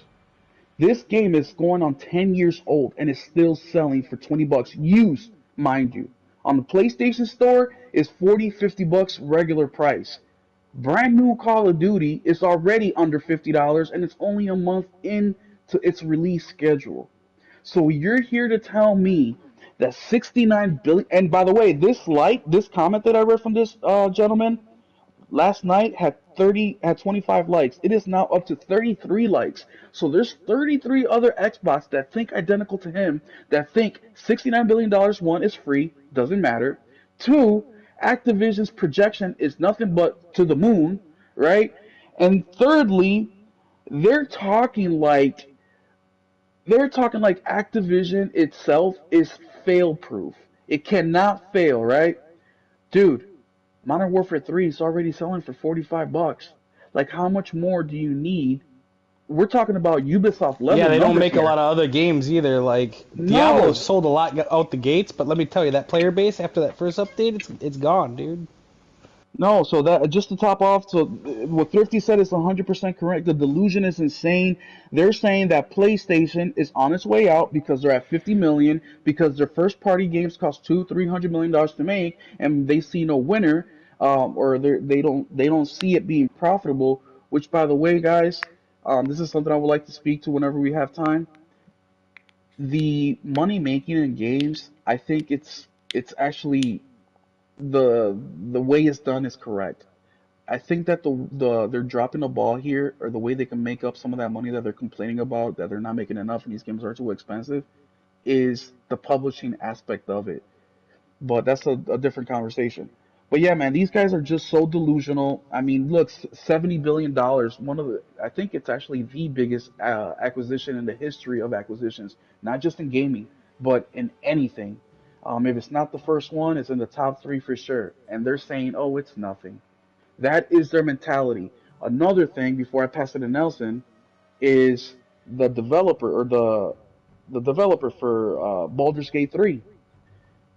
Bots have been going on X talking about I will play it, which by the way, congratulations to them. It's number one in Xbox sales, right? Which doesn't really say much because all it takes is 10 people to buy the freaking game and it's number one. I was like, what the fuck does that have to do with this? But they've been saying, just like they do with every freaking major game, oh, I won't buy it. I'll play it when it comes to Game Pass. And bam, he came back and he said, game is not going on Game Pass. I'm paraphrasing here, but he said, we feel like we made a very good product, and I think it's fair that since we made a good product, that you pay us for this good product, and it's an even exchange, meaning my time and effort for your money. You know how everything works. That shut down a lot of these bots, and now they're like, well, I just won't play it at all. So their thinking is, if I can't get it for free, then I'm not gonna pay it. And to them, Game Pass is free because they pay the $10 a month, and now they have access to all these games, right? But that is the twisted thinking that is gonna hurt our industry, and that's why I'm so passionate about this, because they're hurting my chances of playing a nice big AAA game from Xbox. The delusion is insane. Nelson, what you got? Yeah, I gotta say, let me tell you, at least from the console side of business, if COD's not selling, what else do they make? Overwatch, that's doing great. Is that Candy still a Crush. thing? With crisis That's maps not console. everywhere? Yeah, it's gonna be on Game Pass, and now Candy Crush is gonna I be the mean, biggest thing on Earth. there'll be Watch. a new Diablo in like 12 years. Nah, they're gonna figure out a way to milk that thing real proper like. And I'm JP, telling you, that's not man. including merchandise, man. I see my friends list on PlayStation, and everyone was playing that after the first update. The only people I've seen playing it is Warwana and Will. And I've worked with two guys. Once that first update came, neither one have touched the game Oh, since, there's and don't more of plan us to. playing it. RPG played it. I mean, there's like six in my friends list alone that own that game. Yeah, and there's still pretty big active communities who do play that. Diablo, They made what 666 million in the first week. Oh, it yeah, was doing great and until that first. That's what I'm saying. There's people all the time. As soon as that first patch hit, I've never seen something like just scale off in like yeah, 24 hours but like that. so let we can talk about Diablo a little bit because I will be completely honest, and I don't mean talk about it like it's a topic of the night or anything, but I watch Asmongold quite a bit, and he reacts a lot to a dude that covers a lot of Diablo content, and supposedly season two has like fixed everything, from what I understand. They fixed it, they've balanced it, it's more fun, the story's there, everything is there, like, and supposedly they now have a decent game that they can keep going for a while and build off of. So if that's the case, kudos to that dev team, to the folks who worked on Diablo, for not just giving in to the crisis map bullshit that is the culture at Blizzard. Uh, and so just going to give a little bit of a shout out there. I still don't like a lot of heavy monetization in my games and making me pay on a Well, you don't have to seasonal pay. basis, but to go the way you did and not go the way Overwatch did, I give you kudos. And so, but Overwatch yeah, like killed so themselves, dude. let's let's yeah, they probably did. Let's hear the pure Xbox side of this because we're a fair channel here. Let's go. Um, so reports claim this is from Pure Xbox now. Report claims Xbox Series X and F sales have fallen around 15% in 2023 to somewhere in the region of 7.6 million. PlayStation sold to 22.5 just to make that clear. Here we go. It's been many years now since Xbox stopped providing sales figures for the Xbox One, and this continued into the Xbox Series S and X generations. So we don't truly know the full details about how many Xbox Microsoft has sold. That said, analysts often provide, or analysts, God, I can't read. That said, analysts often provide their own estimates, and according to the latest figures from Ampere, Xbox sales have dropped around 15% in 2023 to somewhere in the region of 7.6 million units. This apparently means that PS5 has outsold Xbox by almost 3 to 1 this year. So this is nothing new, right? Meanwhile, the aging Nintendo console, same stuff we just read. Now, here's where it gets fun. Now, mind you, that was the first and second paragraph. Okay? Hey, Thrifty, and Hang OLED on. is more expensive than a Series X. And the OLED is more expensive than the holy shit it is. Oh, that's funny. While this might The look now, Switch Lite costs more than the fucking Series S. it does, because you could get that Series S on sale for 149, and that Switch Lite's 138 at Costco for a while. 138. Okay, so listen, With a because headset. here's with a headset. Costco was Uh, just 138, no headset, but And like in and Game Costco. Pass. that gives the execs handles to hold on to while they're being serviced. Okay, rooftop parties. Anyways, okay, so guys, here's the funny part. We're 2 paragraphs in, and here we go. While this might look bad reading, while this might look bad reading for Xbox, it's also highlighted in the report that the Series X struggled with supply issues. Okay, and Yeah, hardware too much of it. sales.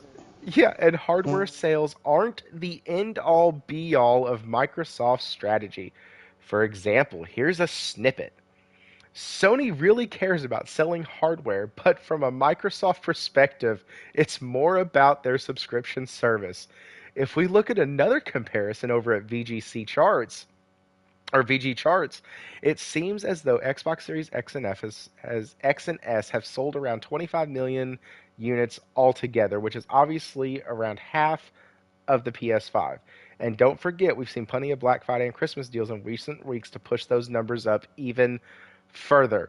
So he spends 2 paragraphs just regurgitating the facts, and then he goes into, well, it's not that bad for him. It's not it's not their goal. They don't really want to have they don't really want to have sales. It's not what they really want. They don't. And now we're making excuses saying that Xbox doesn't want sales of consoles. It's not their focus. It's not this and that. They're regurgitating talking points of Phil Spencer that came out back in May. And now we get to wave good. That's a great way to phrase that. We get to wave goodbye to Xbox.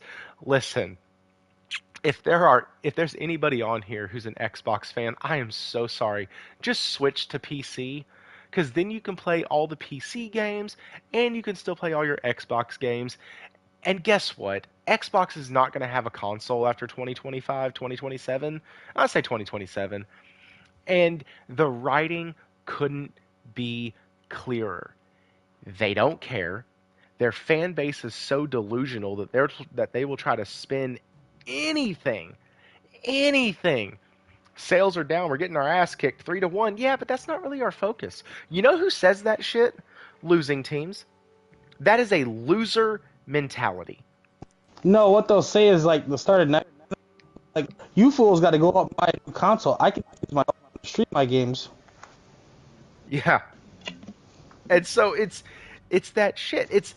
It's a football team, and okay, so I'm a football fan. I love the Dallas Cowboys. I have for my entire life. I can't help myself. And so I'm sitting there, and last year they made it to the playoffs, and they lost to the team that eventually went and won the Super Bowl. And so I called into one of the national shows that I listen to and got to talk to him and all that. And I was like, it does feel kind of nice that the team that beat us is the team that went to the Super Bowl and won. And Maggie Gray from the Maggie and Perloff show, she was talking to me and she goes, listen, she was like, that is a loser's mentality. She was like, that is a consolation prize to make yourself feel better about your team not being good enough to win. And I was like, oh, damn. Shit, she wasn't wrong. And that's what Xbox fans are doing right now. Is they are trying to spin this in any which sort of way to make them feel better about getting dog walked by PlayStation and being put on the back burner by major developers who don't want to design games for the clunky ass powerful system they have and its little tiny Tim brother with one leg. Like, they don't want to do it. So, what are y'all's thoughts on this level of copium from the Team Green people? Actually, Nelson, I want you to go first. What you got? I just feel like it's Groundhog's Day, dude. This is just over and over. Wait till 2024. But it's always new. It's gonna change. The Series Xbox X. gonna dominate PlayStation next year, 2-1. It's gonna change. You just watch, Pony. You just watch. We're everyone, gonna do it. You just see everyone that wanted a PlayStation 5, they just got one. Now they're done. They're done for. It's over for Sony. Everyone's gonna go out and get their Xbox. You know why? Hellblade, yeah, or something like that. Xboxes. So Josh said, Thrifty, you are talking about losing to a champ. Xbox isn't that Xbox. Losing to a champ. Xbox is at the bottom of the ladder for 15 years with no way out. Absolutely. And then Nick said, so the Series S is Tiny Tim? And then Michael was like, don't talk about Tiny Tim like that. You're right. Tiny Tim was a really nice kid. My bad. Just it wasn't his fault Pony. either. Toolman hit it right on the head. Just wait till E3, guys. Just wait till E3. Oh wait, alright. E3 got so tired of waiting for them that they gave up. Guys, just wait till the Summer Game Awards, or the Summer Game whatever. Look. I told Nelson this already. I told a few of you guys know this. For Christmas. That should be their theme. Wait till ... whatever the next thing is. That is the theme. That has been confirmed by my sibling that she got me one for Christmas, and I am I'm very thankful for everything in life. About to say, remember, this is live. Don't cause yourself any trouble you can't get out of. I'm very thankful for, I don't want this burger, but guess what? I at least have a burger. I didn't want orange juice, but at least I have orange juice. I don't have any gas in my car, but I at least got enough to get me to the gas station or work, right? That's the mentality that I try to practice every day, right? With this gift, it's a little different because I'm thinking, great, I'm going to open it Christmas, and then what? Am I going to take it out the box? Because if I do, what am I going to play? What am I going to play? What am I looking forward to playing on there? I mean, you're going to look forward to the same thing that everybody else does. Yes. The old Gears games, the old Halo games. That's what I told I just played KOTOR earlier this year. And that's what Nelson told me. He's like, just play KOTOR because I've never played it. So, yes, I will go back and play those. But it's sad because even as in a secondary console, or in my household, like the fourth it's a retro console. Household, exactly. Even for something like that. And if you ever boot, I don't know what the Series S, but if you ever boot up the Series X, that shit moves like a PS3 UI. It's That's what I hear. But even for something like that, which I'm gonna say thank you, you know, and I appreciate it. I'm kind of disappointed because I'm like, what am I gonna play except those things we talked about? And the sad thing about this all is these guys have all, I don't want to say all, but a big portion of them, it's like they're in a cult because there is no way you can logically look at the video game industry, right? And you can play most games on either or console, right? Third party games you can play it on PlayStation, you can play it on Xbox, and sometimes you could even play it on PlayStation, right? Just Mm. logically thinking, right? Just logically, you yourself, you're at the burger place or you're at your shoe place, and you're thinking which one is better. Well, the PS5 is proven to run games slightly better, not all, but a lot of them better than Xbox does, right? The DualSense has the has them beat on the controller, Cheaper memory, right? so there's no advantage to getting buying a Cheaper game on there, memory, even if. more customization, right? The sales on PlayStation kill the sales on Xbox. Now I will say this because I knew of my gift. I purchased Dead Space Deluxe Edition again, but it was $7. You know, so that was a really good deal. But for the most part, PlayStation kills it on sales. So when you're looking at okay, which box am I going to play third party? Well, logically speaking, you have to go with the PlayStation. Yeah, because you don't want Before to take it up that was memory. It's going to cost you a fucking fortune. well, not just that, but I remember being 18 years old and the PS3 came out, right? And I'm like just thinking, man, how am I gonna afford this thing? This thing's like $600, right? And throughout the generation, I would hear all my battle. I was in the military at that point. All my battle. Oh, we're gonna play Call of Duty. We're gonna play these shooters, and it was known as the shooter box, right? Now I never played it. I never owned it. My first one is I got 2 years ago. My son Series S, but it was known for that. What is it known for now? At least even the Xbox One was known for Kinect. What is the Series X for known now? They have absolutely nothing. They are going backwards. People want to say, well, they're the new kids on the block. Yeah, they're the babies that are 23 years old. You know, like, what is happening here? So just looking at things logically, looking at the games that you're able to play, why would you even go with that box? And I wasn't joking. While we're on the podcast, I got an alert from Target like, hey, Series X is still available for 350. Like this sale has been going on since Black Friday. Usually these sales only last Black Friday. We're 5 days Well, away from while Christmas, supplies last, we got or lots of while supplies supply. last. Not just that, it was 350. Then the sale ended for like a week. Then it came back on. Now you can get them all day for 350. Well, first the sale started off at 400 last week. Now they're down to 350. Then you have people like Verizon saying, "Hey, if you sign up for our internet service, we'll give you a Series X for free. We'll give it to you for free." You're telling me that the internet service is more valuable than the freaking Series X?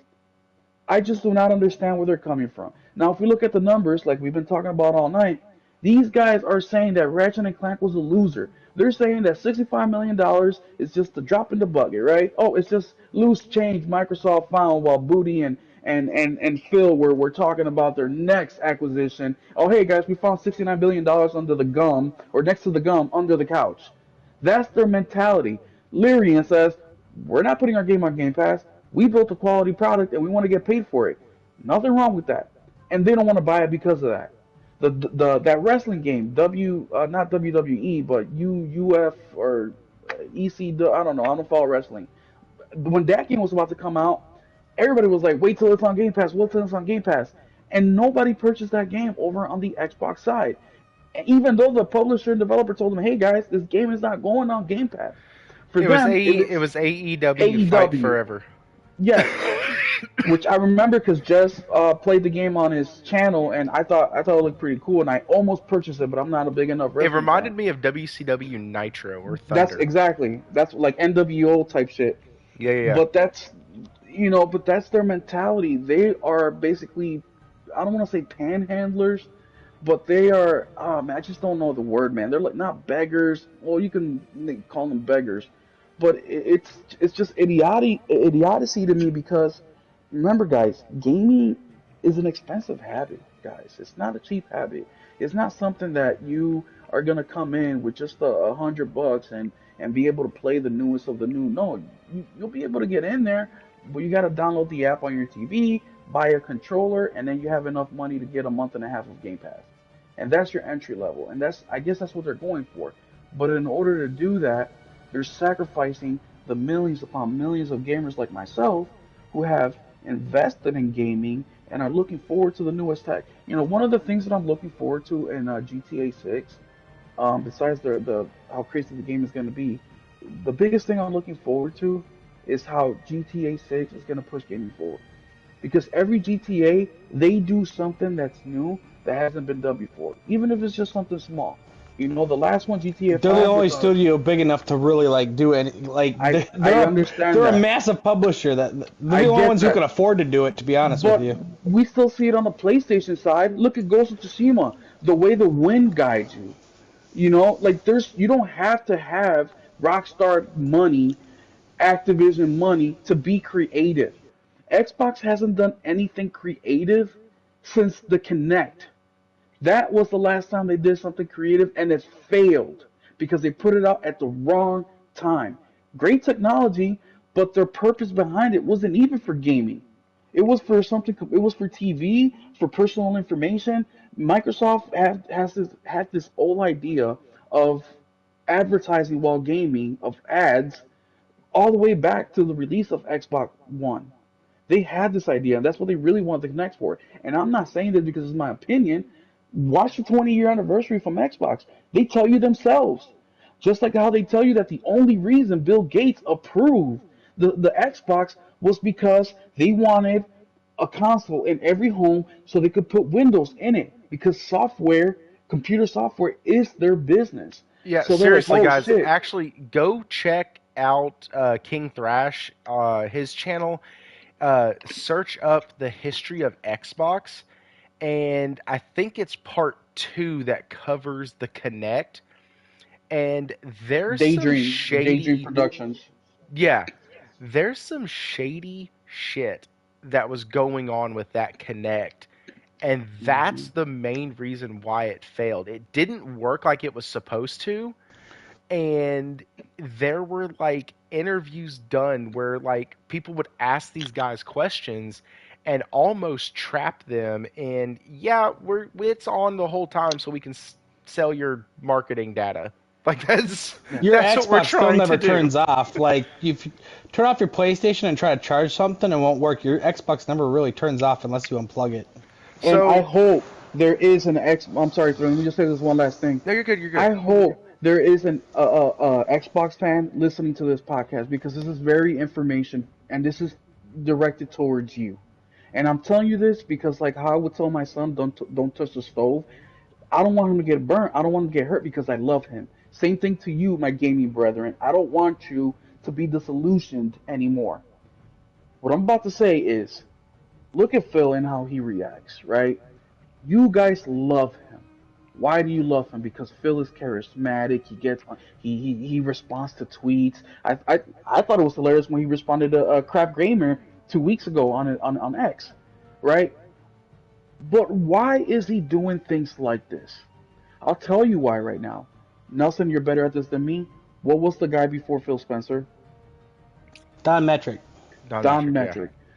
What did he say when they talked about if you wanted, basically he says something like, well, if you want the features that we had on the 360, well, we have that product for you. It's the Xbox 360.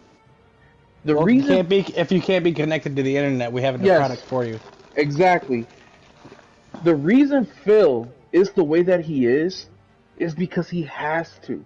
Because they went so far to the left, the way they treated their customers, that in order to balance that out, they got Phil to go to the complete opposite of that to try to get back to the middle. Because That's they because they don't have treated, any leverage no more. When they had leverage, they were charging you to fucking play free to play games online. They were charging you for you couldn't even watch Netflix without having gold. You couldn't even access yes. Netflix. Now look at the big difference between Xbox and PlayStation at its core, in its DNA.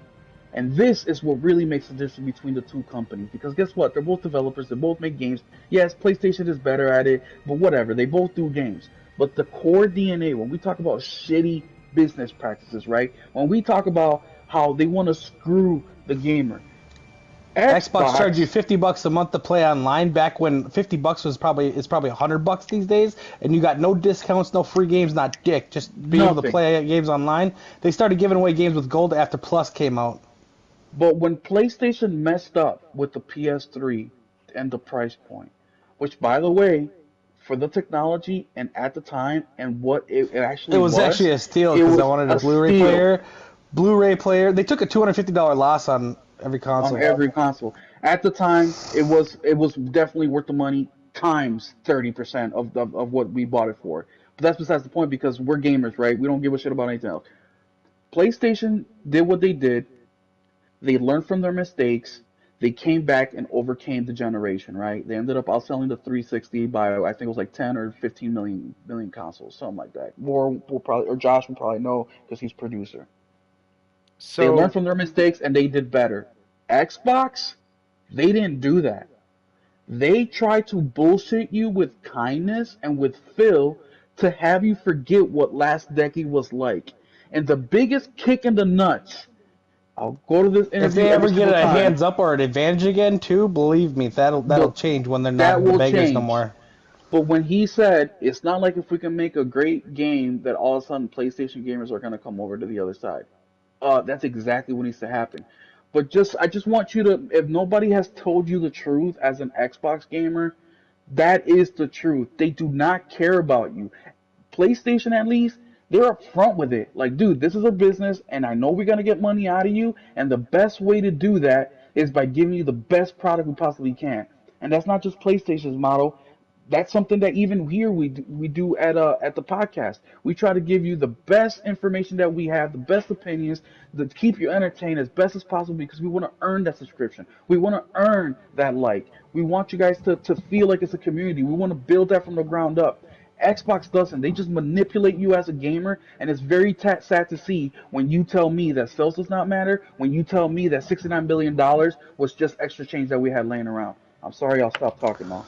no, The 362, they wanted to get that out because they did not want to go head to head with PlayStation. So most consoles are in development for 3 to 5 years, and they pushed it out in 18 months. That's why you had the Red Ring of Death because they didn't care how it shipped. They needed to beat PlayStation out to get that year head start. So it did not have the proper, oh, what do you want to call it, R&D that it should have, testing. But they shoved it out because to get to the market first. dang, they have a habit of doing that.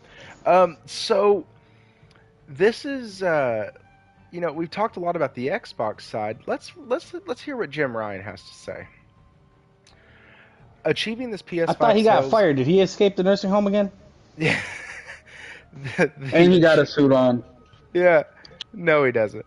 Oh yeah, he did have a suit. No, he's still wearing a T-shirt. Achieving this PS5 sales milestone is a testament to the unwavering support of the global PlayStation community and their passion for the incredible experiences created by the talented developers from PlayStation Studios and our partners. We are grateful for all of our players who have joined the PS5 journey so far. We are thrilled that this is the first holiday season that we launched with a full supply of PS5 consoles, so anyone who wants one can get one. So, one thing that I will say, and I am not a Jim Ryan supporter, lover, hater, give me games and I don't really care. And, but, he beats the exact same drum every time. It's about our studios, it's about our partners, and it's about our games. That's it. Don't give a rat's ass about anything else. It's about our studios, our partners, and our games. As it should be. It's not about, oh, let's be okay because we have the subservice that we can fall back on, or It's about no. gaming for everyone. It's about cloud. It's about Connect. It's about fucking TV. It's about everything but fucking. Which Just show me a PlayStation is game, killing. goddamn. Anyways, PlayStation is doing better in cloud anyway. Yeah. On accident. Come on, But Jim. that's what Time to happens when take you your have a pills. talented freaking team, dude. This is what I'm saying. Things happen organically with PlayStation because they're talented. They know what they're doing. They have purpose. They have a goal. They know where they want to be at. They know what their customers like. Xbox at 22 years old, 23 years old is still guessing what their gamer's favorite color is. Like, bro, let's grow up. We're adults here. Yeah, it's like they push. Sony will just be quiet, and then like Xbox will be pushing something for years, and then Sony will just drop it and be like trump card. Like, well, we didn't even know this was coming. Yeah, well, here it is. Yeah, I mean and speaking of things happening organically, give me just a second, guys. My son's coughing pretty bad. Um, Yeah, dude. So it just it drives me insane, guys. And the main reason it drives me insane is because I want games. I'm like the Cookie Monster with games. I don't care that you're having a million problems. I don't care that third party developers are having a hard time developing for your box because your box is 12 teraflops and they're only calculating for 11.9. I don't give a shit about that. Give me a product that I can buy. And Xbox is so lacking in that aspect. They're just a shitty, you know, going above Xbox. Microsoft is just a shitty company, man. They have no they have no artistic skill. They have They have no culture. like what's his name? iPhone dude. They bring no culture into their product. No, they just steal They don't. everything. They don't come up with creative ideas. And what they should be stealing, they don't do. Like PlayStation made a lot of these mistakes already. Like, why aren't you following what they did, dude? Like, I appreciate when the older generation sits down with me and talks to me and be like, "Hey, man, you're doing this," and they encourage me. Or when I make a mistake and they say, "Hey, man, I would go about it this way instead of that," because that's feedback. That's constructive criticism. That's a way to make yourself better. You have, you know, you have access to all this information. Before, you would have to get a study group, a focus group to come in, test your product, and let you know how things are, right? And you have to spend a lot of time and money, which you still have to do nowadays, but you're getting it in real life. You're getting it in real time. Gamers are constantly telling you what it is that they want, what it is that they don't like. How hard is it? You can respond to some bullshit like, "Oh yeah, freaking Power Wash Simulator is gonna be on Game Pass. Awesome, thank you, Game Pass." You can reply the response with, "Oh, thank you, man. We really appreciate it." But yet when somebody says, "Hey guys, I really think that with this game we should do this and maybe multiplayer add co-op or maybe 60 frames," you don't hear a freaking word. And then they come out with the game and then they want to act surprised because it's not sold and people are trashing it. It's like, dude, you know what the standard is now. The standard now is we want 4K, right? We want 60 frames, 120 frames. These are the things that we want. We want games that are complete. We want games that are ready to be played. We don't want to put a Spider-Man and game God of that War come out with a 120 FPS fucking Xbox. 60 now, we can't do that. fuck 120 FPS. We have options. I can do 40, I can do 30, I can do 60, I can do 120. I can decide to play the game how I want to play the game. They're so in love with I can options, do but yet 4K uncapped. Like, uncapped. It's ridiculous the options that I have. And guess what, guys? I like to play 30 frames at 4K the first playthrough because I like to take the visuals in. I'm a visuals guy. I love the what do you call that graphics. I love graphics in a game because when I was a little kid playing these shitty Super Mario World graphics, I dreamt of moments like this. On my X, I put a clip of me playing Horizon Climb of the Mountain. I think it's called the VR game. Um, Horizon Call of the Mountain, and I was just in awe because I love Horizon so much, and the fact that with the VR you feel like you're in the world and like you're seeing everything, and it's like it's surreal. Like this is what I dreamed of when I was a kid. PlayStation is doing that for me. PlayStation is, not Xbox. You know who else is doing it for me? Nintendo. I used to dream of the day where I'm playing my video game and mom comes in and says, "Hey dude, we gotta go to grandma's house." And I guess what? I grab the Switch, I take it out of the dock, I walk to the car, I sit down, put my seatbelt, bam, continue playing.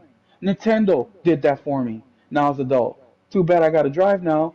But when I family comes gets me, they fulfill that dream from when I was a kid. So PlayStation fulfilled my dream of graphics, my dream of VR. Nintendo has fulfilled my portable dreams. What has Xbox done for me?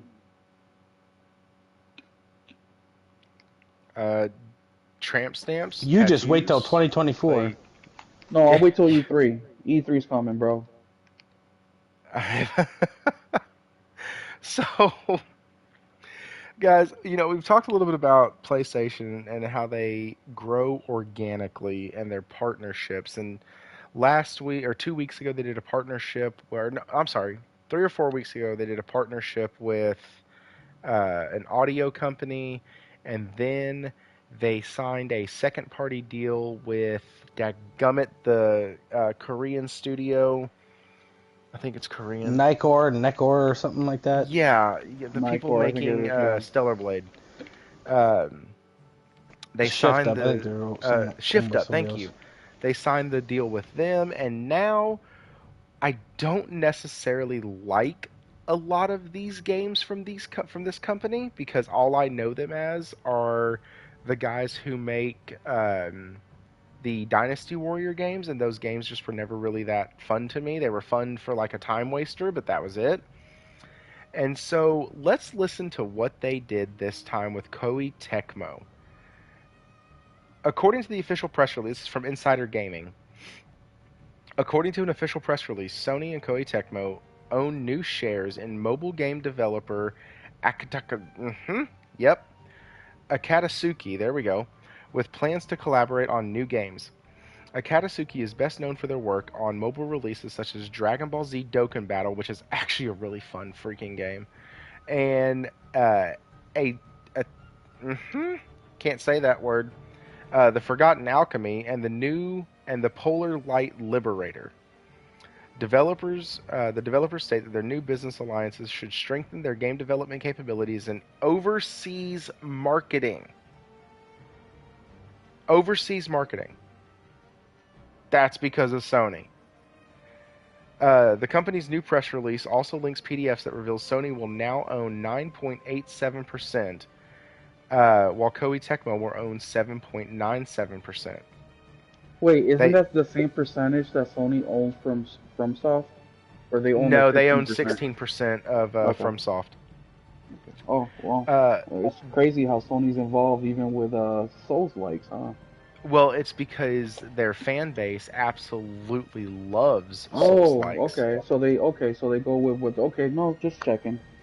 And so they're literally organically growing their mobile division. They're organically growing their audio supply of what type of features and functions and benefits that they can put in video games and what they can give us as the user. Like, I'll be honest, guys, tonight I was sitting on the couch with my boys. I hooked up my strap on onto my phone and I played some Ease 10. I had my AirPods in, and so I could listen. I had the game in one of my ears. Are you playing 9 or 10? Because I'm waiting for local. I'm playing I'm waiting 9. for I English. can't read Okay. Japanese like Kofi can. Yeah, I'm waiting for the English port. So. As a matter of fact, at the beginning opening credits of the Tekken 8 demo, I immediately messaged Kofi on X and I was like, bro, I need you to play the demo and translate what the hell they're saying to each other for me because there were no English subtitles yet. And I was like, I really want to know When was what they're this? saying. Because I had subtitles on mine. Dude, I didn't have any on mine, Oh and it was damn, that so sucks. frustrating. But this Well, is what what did I'm you think talking of the about. demo? I'm sorry Uh, to cut you off, but I'm so I interested. stopped playing because the four playable characters Hmm. outside of Jack, the other three, I don't like using them. I've never liked using Nina. I don't like using Jin, and the other guy, Paul? no, that's You don't it. like Paul Phoenix? I liked Paul in number Second game? three. Third? No, I liked him in three, but I didn't like him going. My two characters that I used, actually three characters, Law, Who Wrong, and Eddie slash Tiger. Those are the characters that I use. Those are the characters that used mall, go to Aladdin's palace, and we'd put 2 quarters on the machine. We'd put our quarter in, or we put our 2 quarters in. Somebody else would come up, put their 2 quarters on the machine, and then put their 2 quarters in, and whoever won took the money. And I would just sit and play and win, and because Eddie and Who Wrong were just broken. And so I'm a min maxer. I like playing with the guys that don't take a lot of skill, that are just really good at one thing. And You talking about I, Eddie Gordo? Because oh, he was I cheating would in hate 3. to fight you. he was cheating. And then See, Who Wrong had a 10-piece combo where you could do 5 of his kick combo, switch stances while the person's in midair, Yeah, and and then just do keep kicking him 5 in the more. air. I did it all the time. It was so great. And then Eddie wouldn't let you get up because he would keep flipping you up in the No, air. just keep doing the spin, whatever you call it, the tilt the world goddamn spin kick, and then keep chopping them at the knees and they're still up in the air, and then keep It doing it was again, and so flipping them up in the air fantastic. again, and then hit so the roundhouse question on him to finish it. question for you, Thrifty, because I'm not a fighting game. I don't like last fighting game I really got into was Street Fighter 2 for the Super Nintendo. But I didn't like the demo at all. Like I just did not like the controls. I did not like. I played the amount of time they let you play the campaign, which is basically one fight, and then you have the option to do like versus or whatever I think it was. But then I downloaded because I got PS Plus Premium. I downloaded the 2 hour trial of Mortal Kombat, and I loved it. Like I was with Mortal Kombat has the worst fighting in it well, of all, but it that's the has great thing. That's my storylines and question. graphics. Well, that's my thing because I really liked. Well, yes, you're right. The graphics were amazing. The storyline was interesting. I'm actually considering buying it now. But the fighting, I really enjoyed versus Tekken. Like I won. It was way easier and digestible for me. So is Tekken 8? Because I've never played Tekken before till now. Is Tekken 8? Do you need to be more of a skillful fighting gamer where Mortal It Kombat is more accessible? so here's the deal. It depends on fun fact, I think that both Mortal Kombat and Tekken, Oh, and I haven't played Street Fighter to compare the three, so I don't know. I But there's think those they're two. both more skill based than Street Fighter. Now I know that some people No, if you ever absolutely went up to people, because I got friends who are like fucking serious fucking fighting guys, tournaments and shit. Like if someone like goes, "Are you good at fighting games or whatever?" They're like, "I'm good at Mortal Kombat." They're like, "Get the fuck out of here, dude." yes, and Not that here's they don't why. play it, but But here's what I was gonna say. Street Fighter, you have it's so you can define it one of 2 ways. So Street Fighter, all the characters have essentially sort of kind of the same special move button combinations. Semicircle button, 2 buttons one way, 1 button the other. Like all kind of have the same. it depends if you put it on. That's if you put it on. They have that new fucking Well, like no, two that's button without combo easy bullshit. mode. That's without easy mode. Like Dalsim would shoot the fireball if you did down semicircle to the left and the punch button. He would shoot the little fireball. So would Ken, so would Ryu, so would Chung Li, so would like any character that could shoot that stuff. That was the command to get them to do it. When you start talking about Mortal Kombat and Tekken, those games are harder based off of the character you choose. If you choose to play, like I said earlier, as Hurong or Eddie in Tekken, you're going to be fine. You're going to absolutely love the game. If you want a challenge, pick up somebody like Law that doesn't really have long strung together combos unless you know exactly, like, unless you get more familiar with his mechanics. And because it's more punching, kicking, and comboing as opposed to just special moves all the time. Mortal Kombat has the opposite. Certain characters in Mortal Kombat, actually a lot of the characters in Mortal Kombat are just broken. Like you can play as Sub-Zero or Scorpion or Liu Kang or oh I shoot. tilted with Liu Kang. Like I really didn't like him at first, and then I got like really good with him. But another thing that, based on what you were saying here, real quick, Tekken 8 had beautiful graphics. By the way, It like looked it looked gorgeous. amazing. Uh, Sweet. Thanks, JP Loco. I appreciate that. Yeah, definitely leave that link because I'd like to cover that because that's actually pretty cool. Byron, do I like Souls games? Um, no. But the only Souls game that I think I would actually play, and I'm waiting on a 60 FPS patch for it, which I'm never going to get, is Bloodborne. I really like the gothic aesthetic in it, and I really enjoyed the first couple hours of the intro, the first town they kind of drop you in, the fighting. It wasn't terribly difficult. I mean, I died a few times in the first couple hours, but it wasn't anything that I couldn't go back to one or two times and get past. And I don't. The thing with Souls games is I don't mind dying a couple times.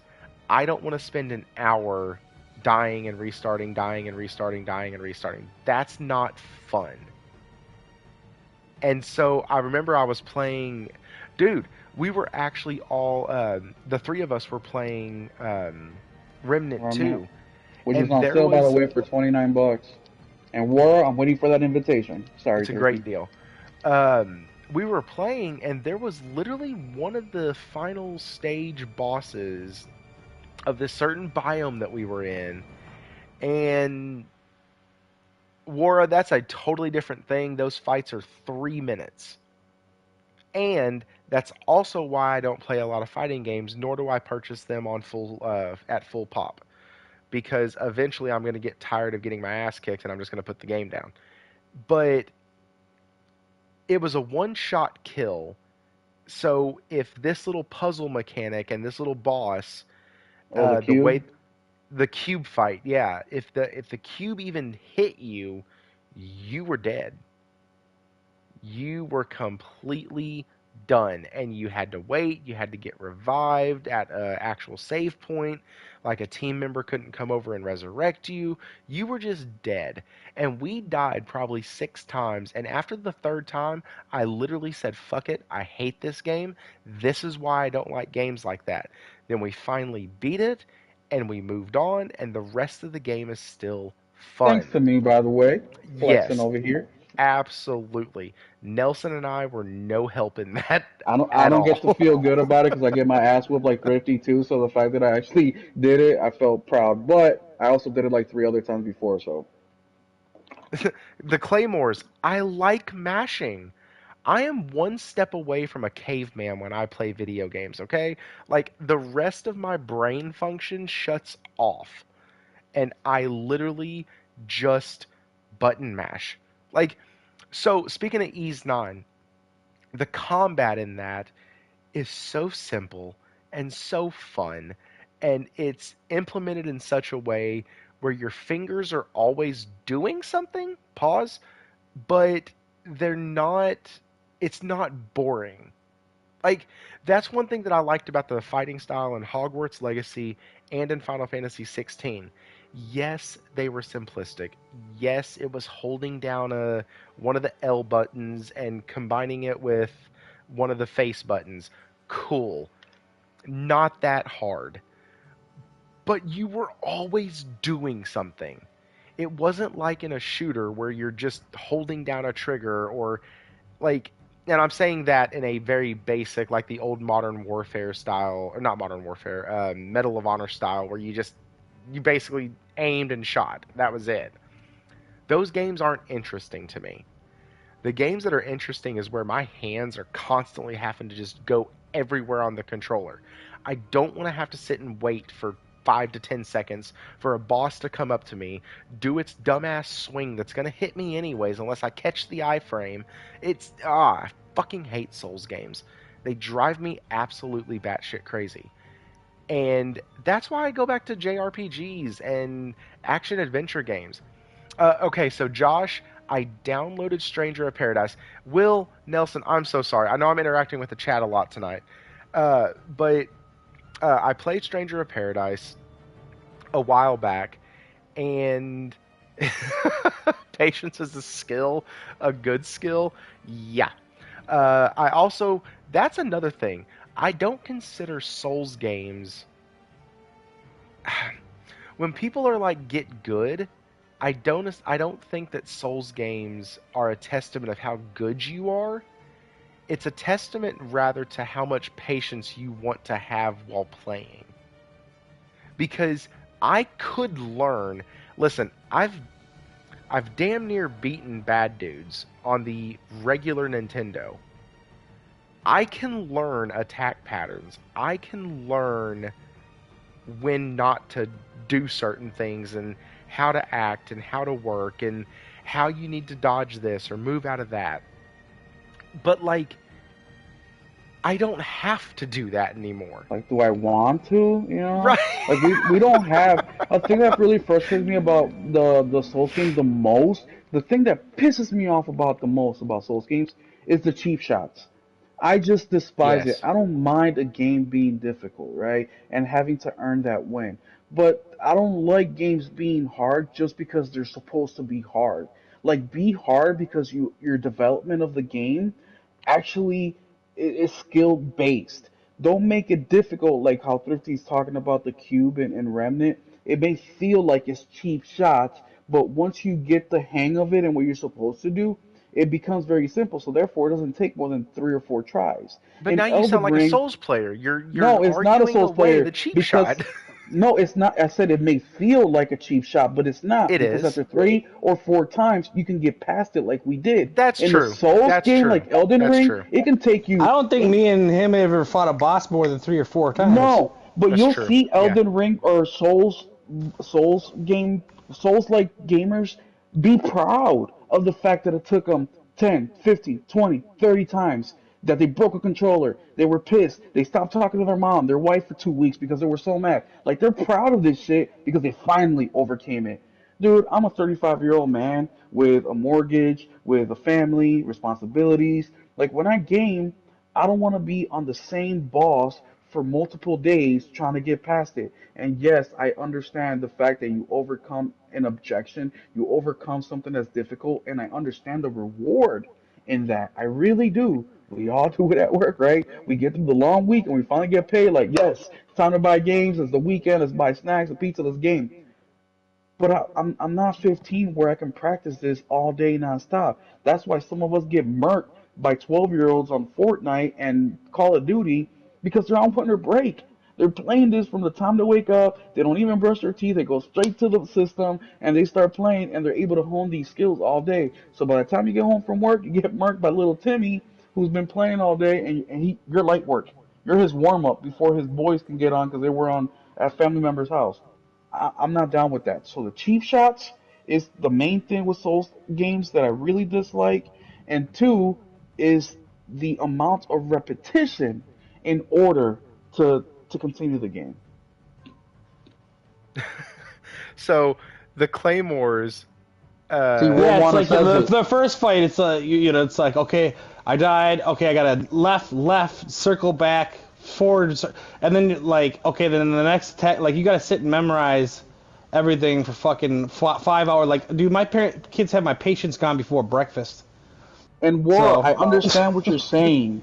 I get it. That yeah, once Wara you and the claymores are like coming for us right now. Like, Yeah, I know, but I get it, World, that the skill does transfer over. I understand that, but one is getting that skill right. How long is it gonna take me? I mean, even for the other Souls game that I just recently bought, where you can go into the world of the dead and the living, whatever. I understand that. Most of the guys are telling me that hey, 7, 8 hours, Lords of the Fallen, 7, 8 hours, you'll feel like right at home. Now you're starting to sound like Starfield players.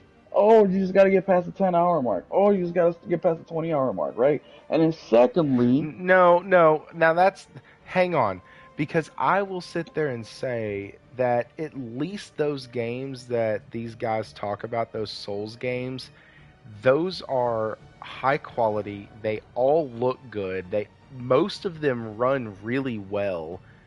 no, I And understand that, but I'm not talking about quality.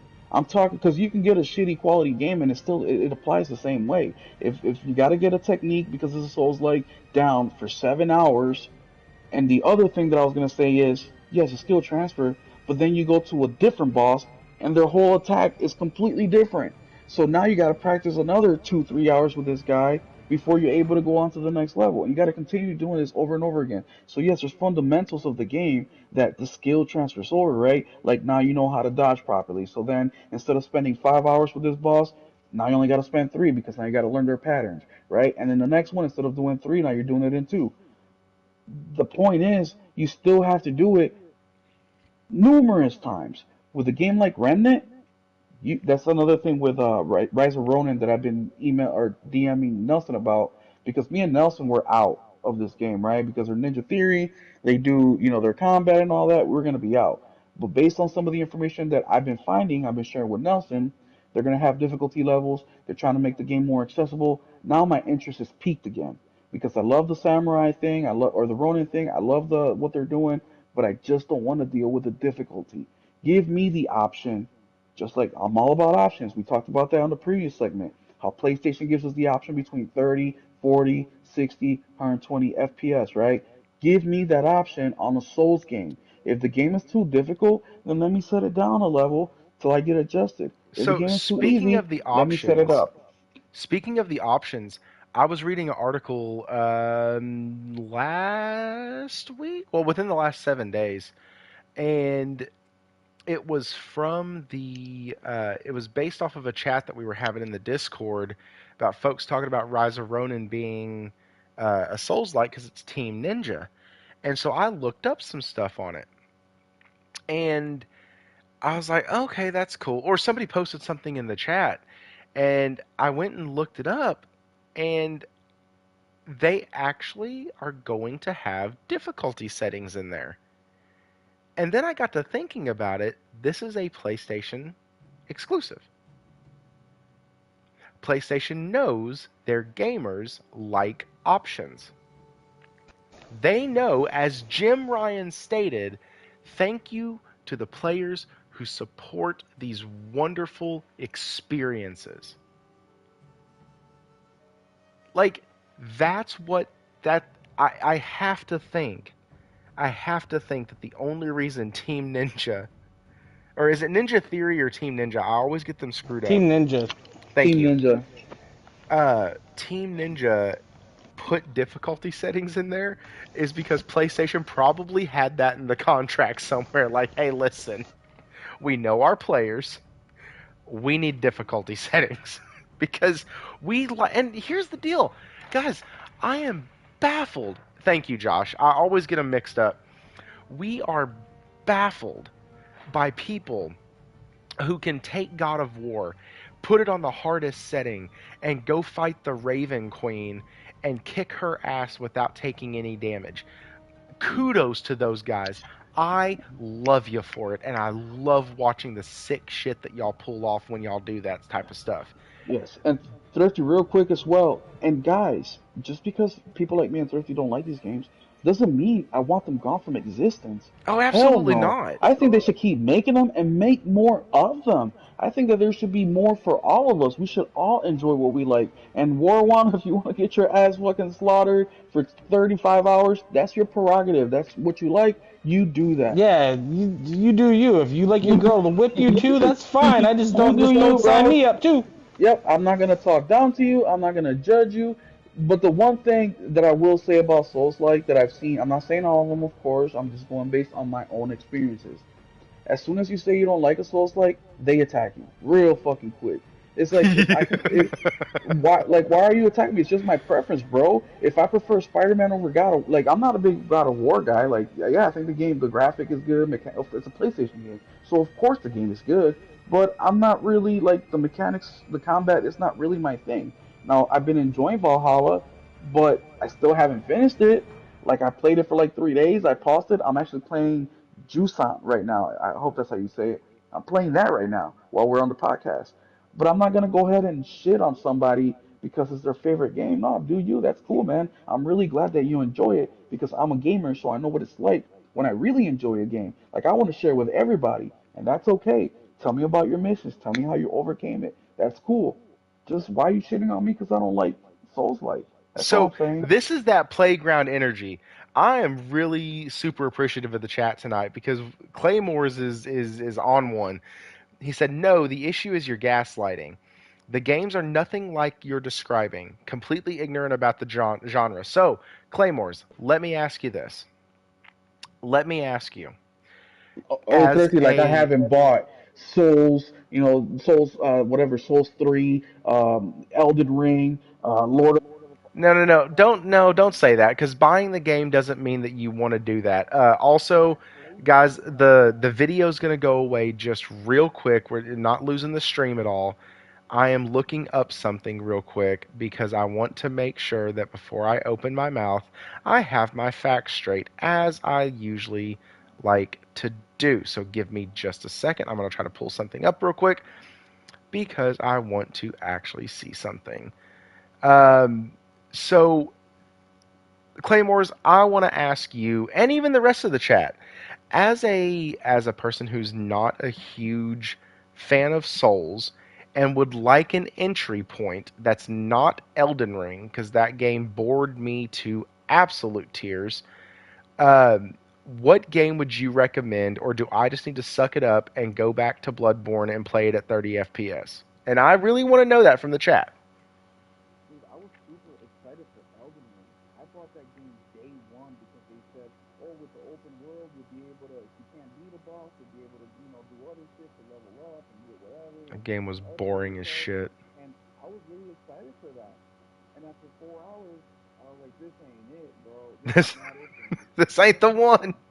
I took it out. I deleted it.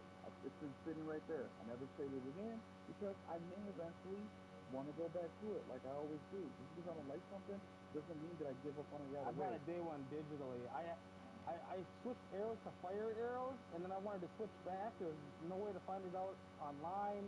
Fucking looked in the goddamn controller things. I tried for a half an hour. I did it accidentally. Couldn't find it. I was like, you know what? Yeah, that happened to me One my thing I first time. want to say in regards to it, and I'm not attacking anybody. Because of course, we're all gamers, bro. I love you guys. You guys And think this is the playground. Like we ain't apologizing for talking our shit. This we're not. But another thing that we're doing too with this is that now you're coming at me, and I know it's gonna be extremely divisive with The Last of Us 2, right? A lot of people like we, of course, Last of Us at its core, like the mechanics, the graphics, it's a great game, right? It's a PlayStation first party game, so of course it is. Oh shoot, Will, hang on, hang on, hang on, hang on. I've fucked up something. Give me a sec. And you got the music going. Okay. All right, can talk say something now, guys.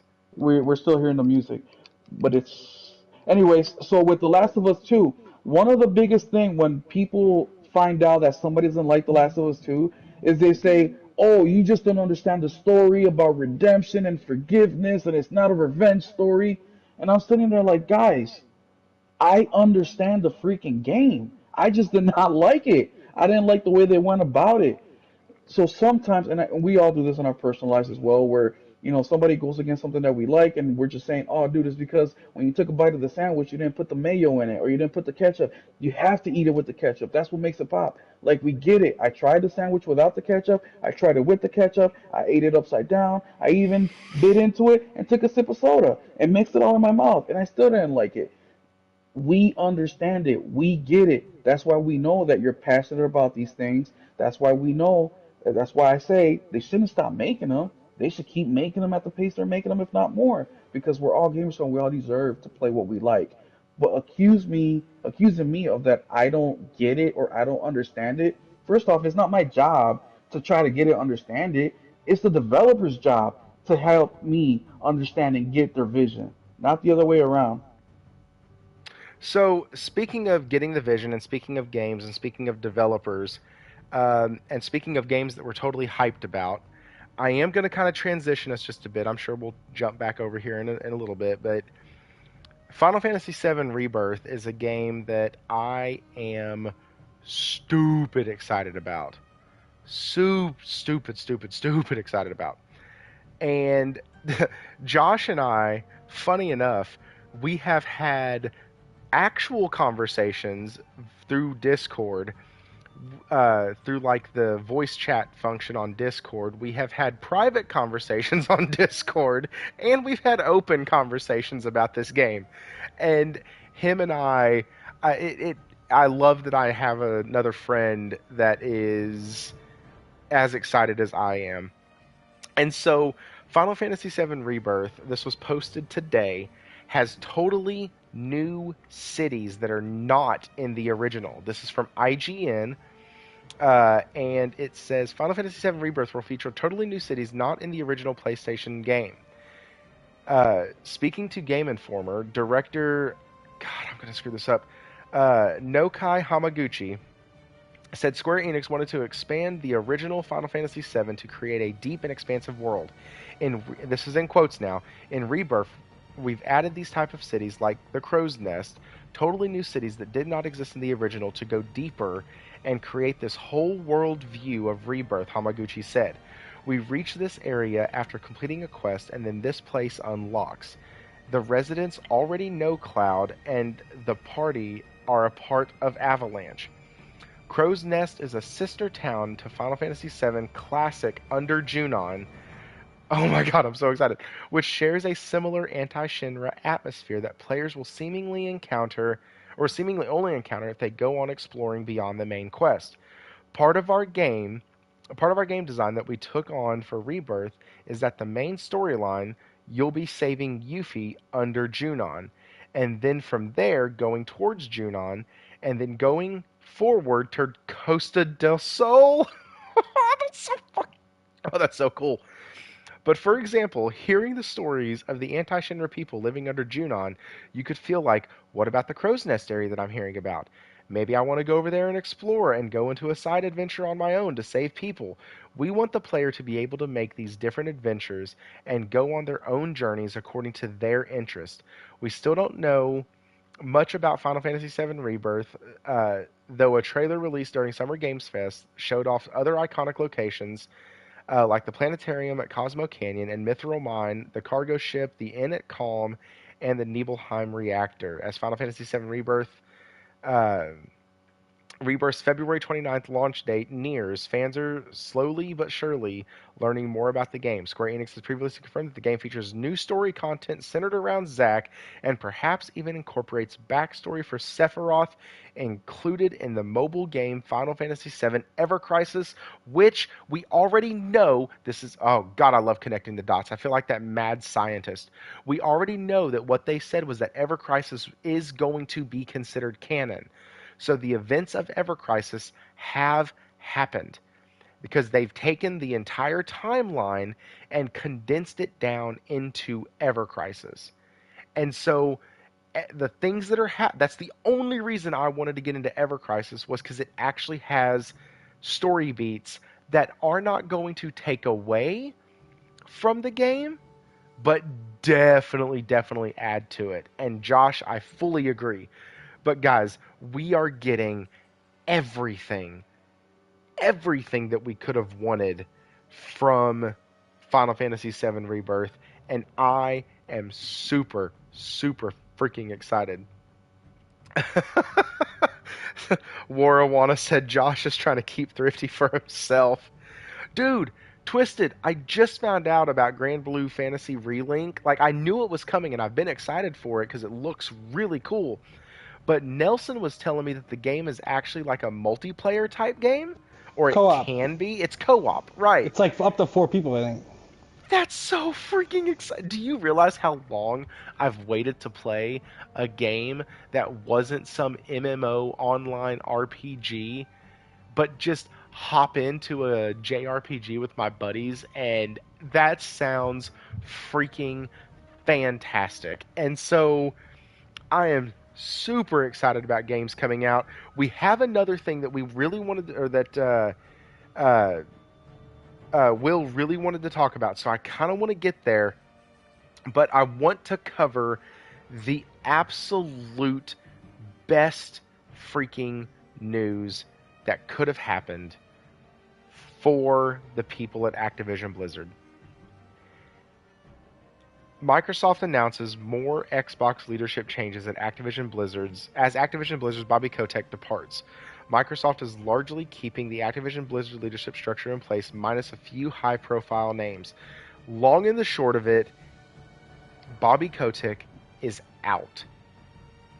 32 years of being a rotten piece of shit, and he's finally gone. Yeah, he's out, but with how many millions? It, you know what? At this point, between the allegations, between the Epstein Island bullshit, between all that other crap, between turning his eye to all the shit that was happening, letting it happen, I am so glad he is finally gone. Yeah, he's getting away scot-free with millions in his pocket. To me, that's even worse. I mean, here's the deal. He had millions in his pocket before this, and he's going to have millions after this. Yeah, but the difference of it's hundreds of millions that he's gonna freaking. That's. I mean, if I have $400 in my pocket, but I get another 200, that's a That's still big difference. 200 more. I get Hell it. yeah. You know how many games I can buy with that? Well, according to the bots, only two, but still. But this guy has destroyed, or at least Lulu's tried to gone. destroy, Yeah. so many good franchises. He's the Yep. reason why Activision isn't greenlit to do a Tony Hawk Underground 1 and 2 release. He's the reason why Activision had to shelf every fucking project they have because they Dude, have to. Ooh, I hate this guy. look at the Go ahead. quality and like I always say this, like I don't mind buying or paying $70 for a Call of Duty because the campaign quality, there's no other shooter that has that quality in my opinion. But imagine how many games with that kind of quality they could have produced, but because this guy is just the way that he is, we've lost out on so much. It's just I don't know. That's It's a like good saying move. you're going to give your spouse some quality time and it takes 3 minutes.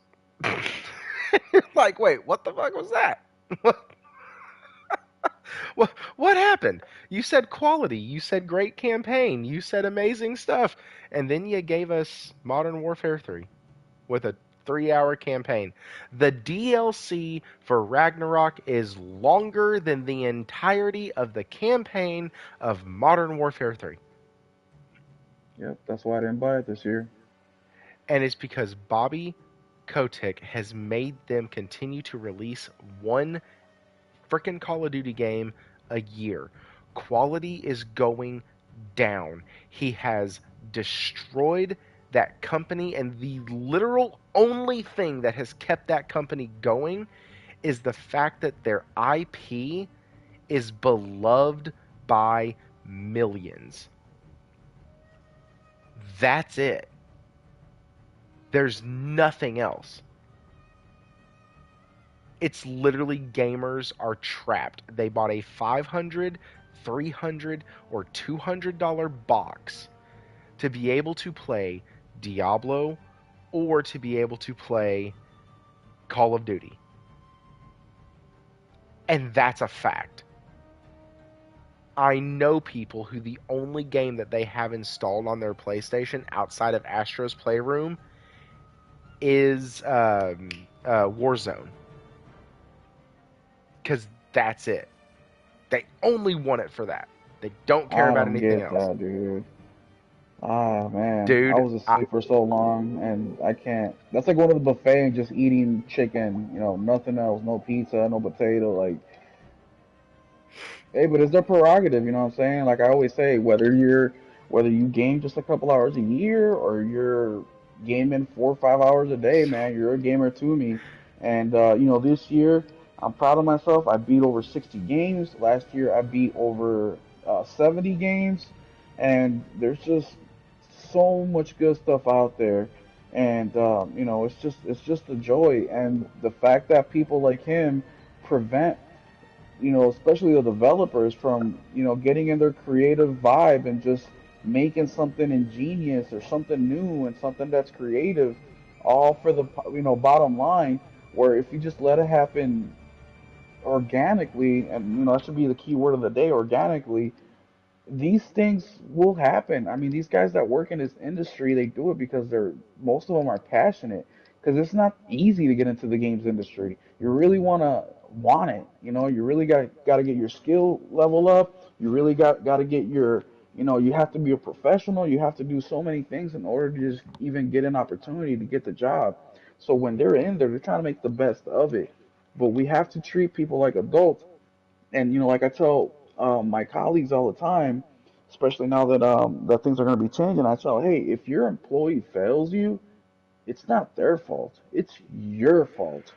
And if at a certain point you feel like this employee cannot, they're just not catching on, then you have to make the decision to find a replacement for that employee, as hard as it has to be. But we are running a business. We have customers that are reliant on us. We have gamers that are reliant on us. We have to perform. And I'm not saying we have to be perfect every time because we're only human. We're going to fail a lot. But we have to put our best foot forward, especially when there's money involved, there's, creativity involved. And that's something that I give PlayStation a lot of praise for, and there's a reason why they're able to produce games at a high level is because they have people in positions that are able to play their role. They're able to let the creatives be creative. And there's times when, yes, upper management has to step in and guide them and put them on a straight line and be like, okay, we're getting a little off track here. Let's refocus on this. And that's where management really can be helpful in an industry, especially full of creatives. And that is something that Xbox has failed Yeah, that's another tremendously. thing. Like with Xbox, it's like if you let creative people just do whatever they want to, they'll be creating for 20 years on one project because Yeah. they'll just keep changing shit. You got to have some type of, stay on track. 'Cause they're like, let's add this, let's do this. Next thing you know, 10 years gone by and you don't have anything And I don't because know you're. all the details, but I think that's another thing that Naughty Dog failed at. I think that management didn't step in at the right time and fix this whole faction situation.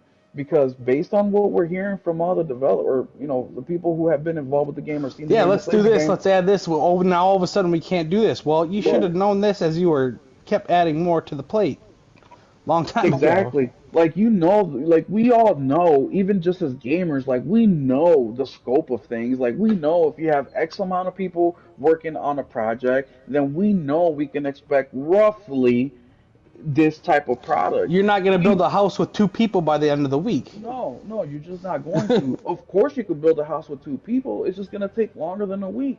But we all know this, even from the outside looking in. And you're telling me that somebody It who took you does this for five a years to living, figure this out. This exactly. should have been figured out within 9 to 18 months. So I don't blame Naughty Dog for factions. I blame Jim Ryan. I blame what's the head of studio's name? Herman Holtz.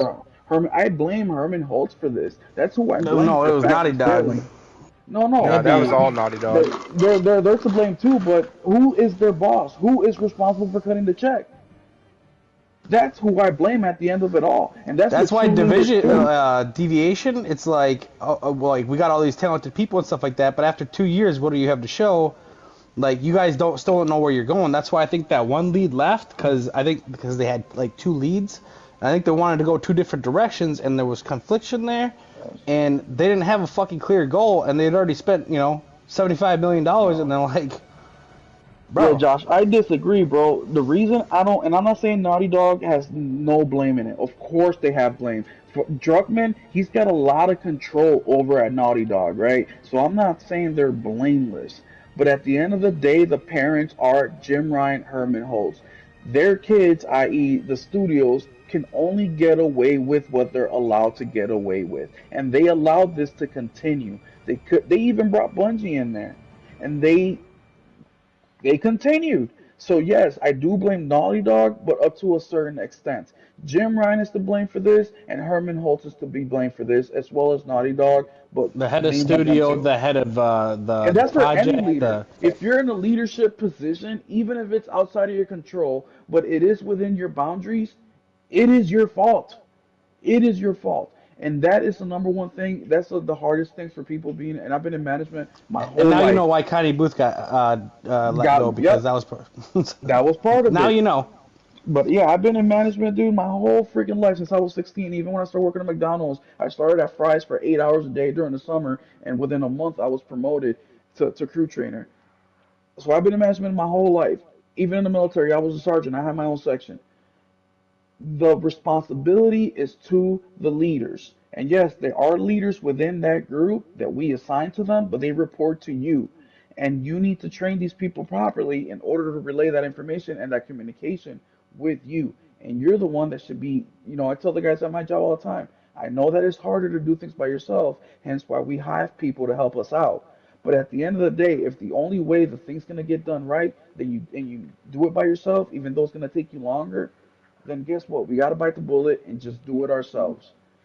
They should have done something about that. If you're in the military and all of a sudden you got a guy that used to pass his PT test fucking with flying colors, now he can't pass shit. It's because you should have seen this coming as a leader and been like, bro, you're struggling on your runs. You need to fucking, you know what I mean? Yeah, and I And set agree him on with a course Claymore as to well. improve himself. With what he said here, yes, and that's what I'm saying. That's they wanted it to be a live service game, so the blame ultimately goes to we're going for. And look, I'm not saying Naughty Dog is not capable because they absolutely are capable. They're one of the best studios in the world.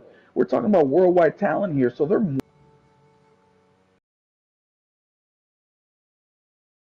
have the scope figured out accurately. Like Nelson said, you can't build a house with two guys in a week.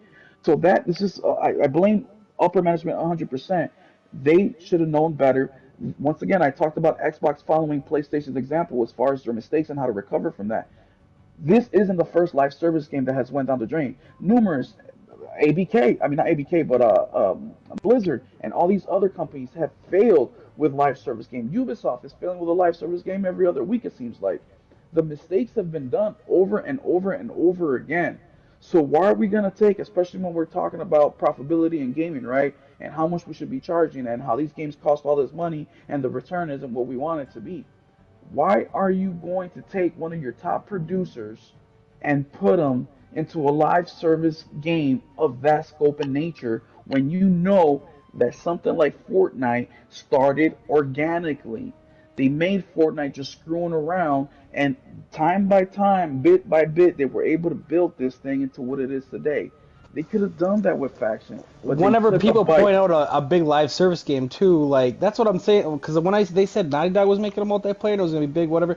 I figured there'd be 100, 150 people from Naughty Dog, 100, 150 from XDev, 100 and 150 from Valkyrie. You know what I'm saying? But it's from what I'm hearing, it sounds like they got 150 people, and they think they're gonna do a 600-man project. Well, Josh, the reason I Josh said I agree. Why would you do it unless Naughty Dog kept saying they could do it? That's like when your kids tell you, "No, Dad, I can make that jump," but you know that dude, like you're too little. Like your legs aren't long enough. This Yeah, jump is a little too when you're a kid wide. and you keep trying to dunk, but you're 3 feet from the basket. Yes. So that's where you step in as the responsible adult and you say, "Hey, I know you think you can do this.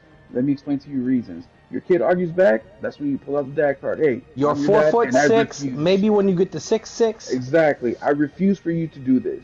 And that's where they had to step in. Yes, you believe in their abilities, but you have to look at things objectively. And that's where professionalism and being objective comes into play. You have to look at these things and say, yes, I think you can do it, but the way that we're heading, the money we spent, the amount of work that we've achieved so far is telling me otherwise. Like And they by the said, way, they would have had to drop their other two projects because when I figured they were making this, I figured they had 400 or 500 people. They just had yes. Naughty Dog kind of leading a bunch of teams, and they didn't really have that because And when I think kudos of a live service, ongoing, huge development game, I'm thinking of 400 to 1,000 people. And if things played out the way that I think they did, then kudos to Naughty Dog because they they they admitted they accepted what was happening. They didn't try to keep dragging it out any longer. So if it played out the way I did, meaning that they said, hey, you know what, we can't do this. The scope is too big. We do first person, or first single player narrative Where the games. failure is they should have known this within the year to year and a half. We get that, but there's I think PlayStation gave them a longer leash because they are confident in Naughty Dog. But let's also forget, a lot of people forget. Yes, they're players at what they do. They're really good. But what has Naughty Dog produced in the last 10 years? Two IPs? That's 2 more IPs than a lot of teams have, I maybe. understand that, but with the amount of resources and the amount of experience company wide, there's a lot. You forget that as companies grows, as these teams grow, Naughty Dog, Sucker Punch, Insomniac, as all these people grow, they're feeding from each other, and we see it all the time. Their communication is on point. Insomniac puts out Spider-Man, Sucker Punch. Hey, congratulations, Ben. Hey, congratulations. It's awesome. I can't wait to play. They're borrowing each other's engines. They're asking each other questions. That's the thing that separates PlayStation from the rest because they're building this from organic. So they're in constant communication. They're looking at each other's successes. They're celebrating each other's successes, and they're communicating with each other, which is the most important thing. They know what each other are doing, and they even bring in people from other studios if need be to help out with other projects. The most famous one that we know is Kojima with Death Stranding, right? They Naughty Dog or not Naughty Dog, but I forget their name. Horizon developers uh, let him use some of their technology. Were involved in some of the things that they did and helped him with his project, right? Because it benefited both, and they were just trying to give that helping hand, and it worked out great. I'm not a huge Death Stranding fan, but I know people like Willie absolutely loves that game, and good for him, and good for the people that do love it. But it's all about communication, and I just feel like a huge ball was dropped, not just artistically, but also business wise. So, speaking of business wise and being strategic, um, while y'all were talking, because I've talked a lot, I wanted to let y'all have enough time. Saw an article from PlayStation Lifestyle, and it was a very interesting read. And it didn't say that this stuff was directly from like the leaks or anything, but it talked about how we shouldn't be expecting to see games to the level of Horizon Forbidden West come to the subservice within that first year timeline like Horizon Forbidden West did. Because according to Gorilla, when they did that, the sales were still trending kind of they hadn't fully plateaued yet. And they said once it got added to PlayStation Plus, they saw a huge influx of PlayStation Hmm. Plus subscribers when that happened. Aw, damn it, it's from the leaks. Well, I'll just continue real quick. Uh, the when they saw that happened, uh, the sales flatlined Hmm. and the game stopped selling, even though the subservice went up. And they said it literally caused them to go, okay, we have to let our games have even more time to breathe Yeah. because our players will still buy them for 40, $50, but if we put them on the subservice, they're not going to buy them. And so one of the things that was said was like, uh, you shouldn't be expecting games to come out that fast. They'll come out after they get a PC release. Then we'll get them on Yeah. PlayStation Plus. Which, fun fact, right, Josh? That makes a lot more sense. Yep. Josh just said no shit. Like, and Yeah. It so, doesn't take a genius to figure that out but but or a leak. even with a huge influx of people signing up for PlayStation Plus, they still did not see it as a No. good enough strategy going forward, even No. to wait a full year. And Well, so, Well, yeah, because that $30 extra you paid for the whole year with all the other shit they got to supply, you would have went towards yeah, just one well, game. all the licensing yeah, and the oh man, I'm so happy that If you you bought a brought game, if you that bought up. it on sale for $40, and you're paying $40 more for your sub, they would have already made that. Plus, they have to supply you with all the other shit, and the more people Yep, you have, the more money people want for their game to be in your service too. absolutely, and not just that, guys. A big thing that we're missing here because we've been hearing this discussion about how the games are not being profitable enough, right? Which we know. I don't want to say it's a lie because the games are very profitable. The real question is it profitable enough for them? So a personal example And at 5 years from now, or in 10 years five from years now. from now. Like at my job, we stopped doing a sale because the profit margin went from like 40% to 25%. So now the bean counters, the freaking, CFOs like, hold up, we don't want to be at 25.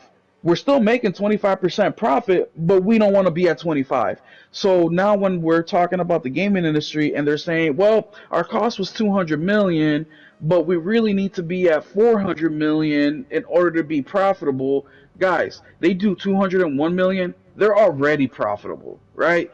But how much more profit would they want? So it doesn't take a genius to know that, hey, PlayStation game, a game like Miles A Morales is game that still in the costs top. $200 million in 5 years to make the next one, everyone's gonna get paid more. Everything's gonna cost more. Now it's gonna be 250 million. 250 million and inflation, all this thing. But even a game like Spider-Man Miles Morales, who's still in the top 20 in sales, like that just these games have legs, man. And once again, we're what? We're going on the fourth year of this console generation, and we're at 50 million consoles sold. In 4 more years, there's going to be another, I don't know, 50, 60 million. That's a big portion of the new gamer or new console owner that's going to want to buy this game. And yes, the game's not going to be sold for $70, but $20 is still better than $0. $5 is still better than $0. So it doesn't take a genius to understand that as soon as you take something that you're making money off, put it in a service that's quote unquote essentially free, you're going to take a hit. That's why the whole Game Pass thing is flawed. It's great for the gamer in the in the short term, but it's terrible for the gamer in the long term because yeah, you're getting the game day in one, but now instead of getting 2-3 games a year, now you're getting one game every 2 years.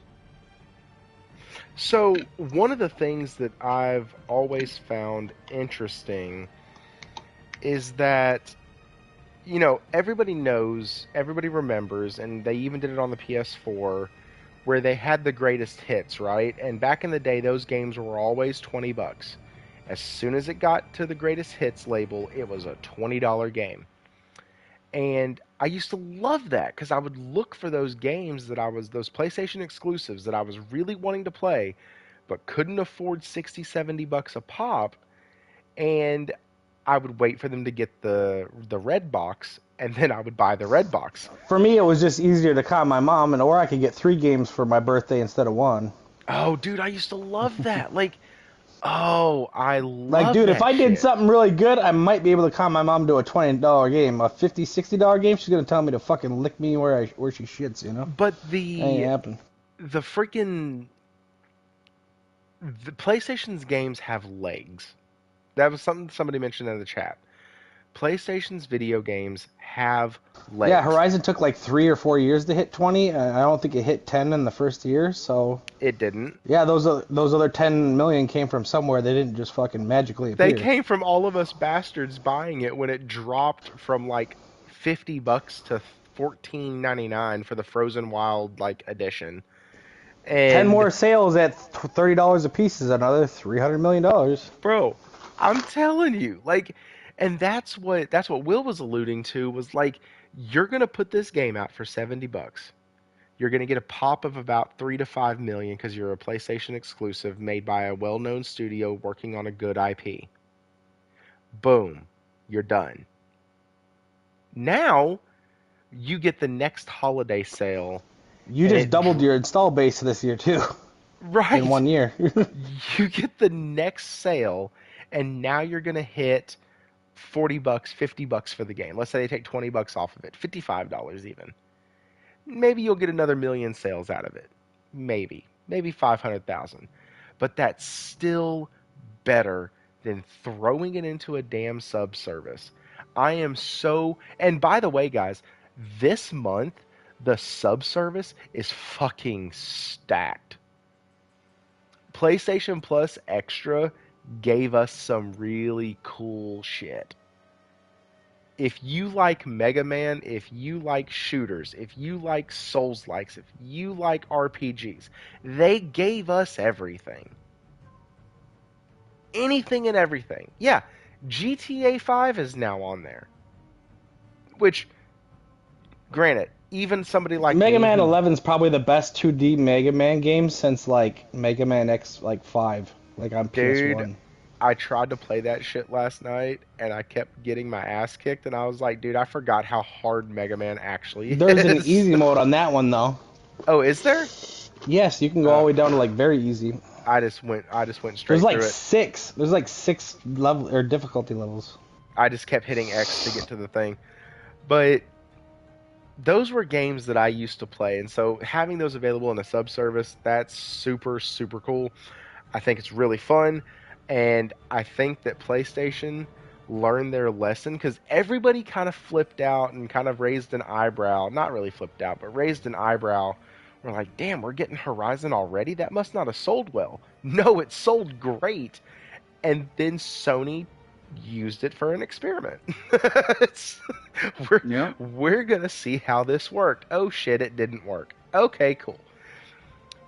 But They that dipped their also, toes in the water and found out that shit was still cold. yeah, they're like, yeah, no, I'm good. It's like a cat testing the water before they drink it. They're like, you know what? This water's kind of brackish. I'm not gonna drink it. Um, so Will, I'm gonna touch this last topic. Holy shit, the thing's 3 hours long. Yeah, we'll do this real quick. Will, you said you wanted to talk about uh, the Epic lawsuit, Just real and quick, guys. So yeah, basically, I'll let you close us out with that.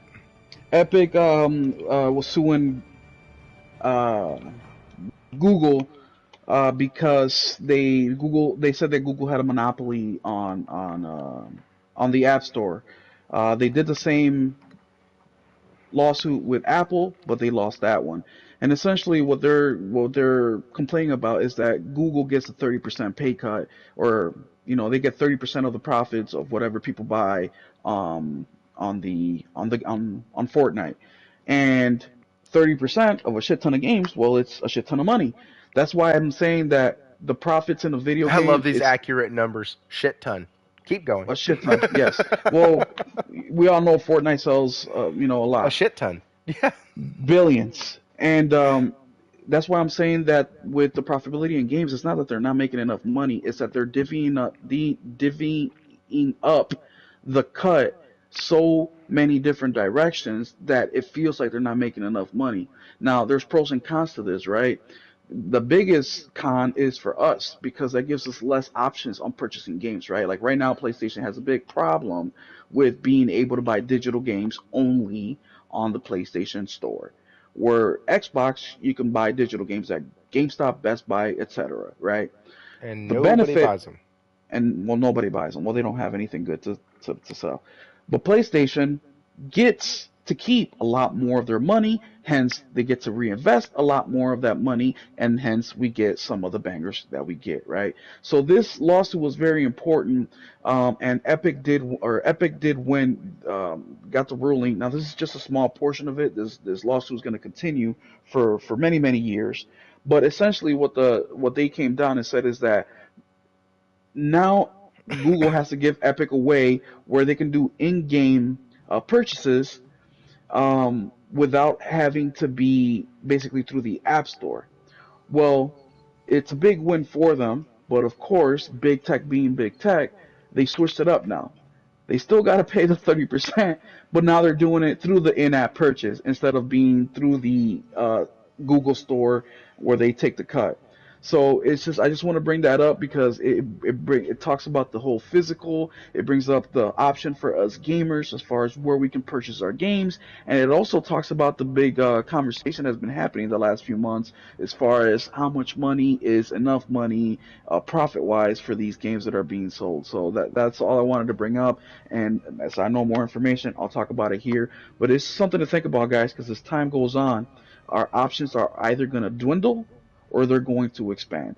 So it's going to be dependent on lawsuits like this that happens between, the developers and the publishers and big tech. Yeah, so I find it funny that they've wasted all this time to just move money from column A to put it Column in B. column B. But if we're And we're talking still about arguing. like the one conversation we had, man, I forget, but it's a small win. It doesn't really mean much, but it's good for momentum. So yes, it went from column A to column B, which like you're right, but it just gives that little bit more momentum, which Sure. can make a difference. No, I definitely see that. So, guys, that is the show tonight. Uh, Thank y'all for stopping by. Nelson, where can folks find you, man? Nelson Gaming 12 on PSN and Twitter. That's about it. Okay. Thank you. Nelson also has a channel as well. That I'd never post on, but That's bullshit. You've posted I a ton of shit lately. not lately. Not, well, I don't Hey, you know. put clips all the time, dude. Yeah, you put clips all the time. I do them on Twitter more than anything. Yeah, Yeah. so do I. Will, where can people find you? Will 777JP, and unlike Nelson, I'm not gonna shy away. I post a ton of clips on my Twitter as well. I've been playing Last of Us Part 1. I've been playing VR games. I've been kind of just giving a little bit of my opinion on them. So follow me there, Will 777JP, or on PlayStation. Absolutely, guys. And y'all can find me on Twitter at ThriftyPSGR. You can also find me in our Discord. I'm going to link that in the description of the video. And then you can find me on the PSN at ThriftyPS_GR. Y'all have a wonderful night. Hit up some of those sales because there are a ton. I actually like this sale better than the Black Friday sale. And so hit it up. There's a lot of games on there. Like I said, guys, bear with me on my videos. At the very beginning, I told y'all I have audio recorded for 3. I have video caught and captured for 2. And I have one that's almost fully edited. So once I get that one done, it's the Diablo 2 one that I've been talking about for 2 weeks now. And that franchise is very important to me. And so I've had to like re-record it several times because I either go way too sentimental and talk about my history with Diablo for too long, or I disregard it too much and I don't dive in like I want to give it the credit I feel like it deserves. So I have gone back and forth on that. That's one of the things that's also taking a long time. I appreciate every single one of y'all who stopped by. Thank you to Will for always being down to come on, give his thoughts and opinions. Thank you to the chat for not just being a freaking echo chamber and also engaging in really good conversation. Like, engaging in good conversation, completely disagreeing, having very passionate thoughts about something is okay. And then also not to just bounce out afterwards, after we kind of ended the discussion, and we didn't change anybody's opinion, but y'all still stayed in chat and still hung out with us and still had opinions on other topics. So, really appreciate that. Speaks a lot about the community that we have here that we've been creating, that I've been creating for 2 years. And I couldn't do it without y'all. Really appreciate it again. As always, guys, hit that like button. Subscribe if you haven't already. And stay thrifty.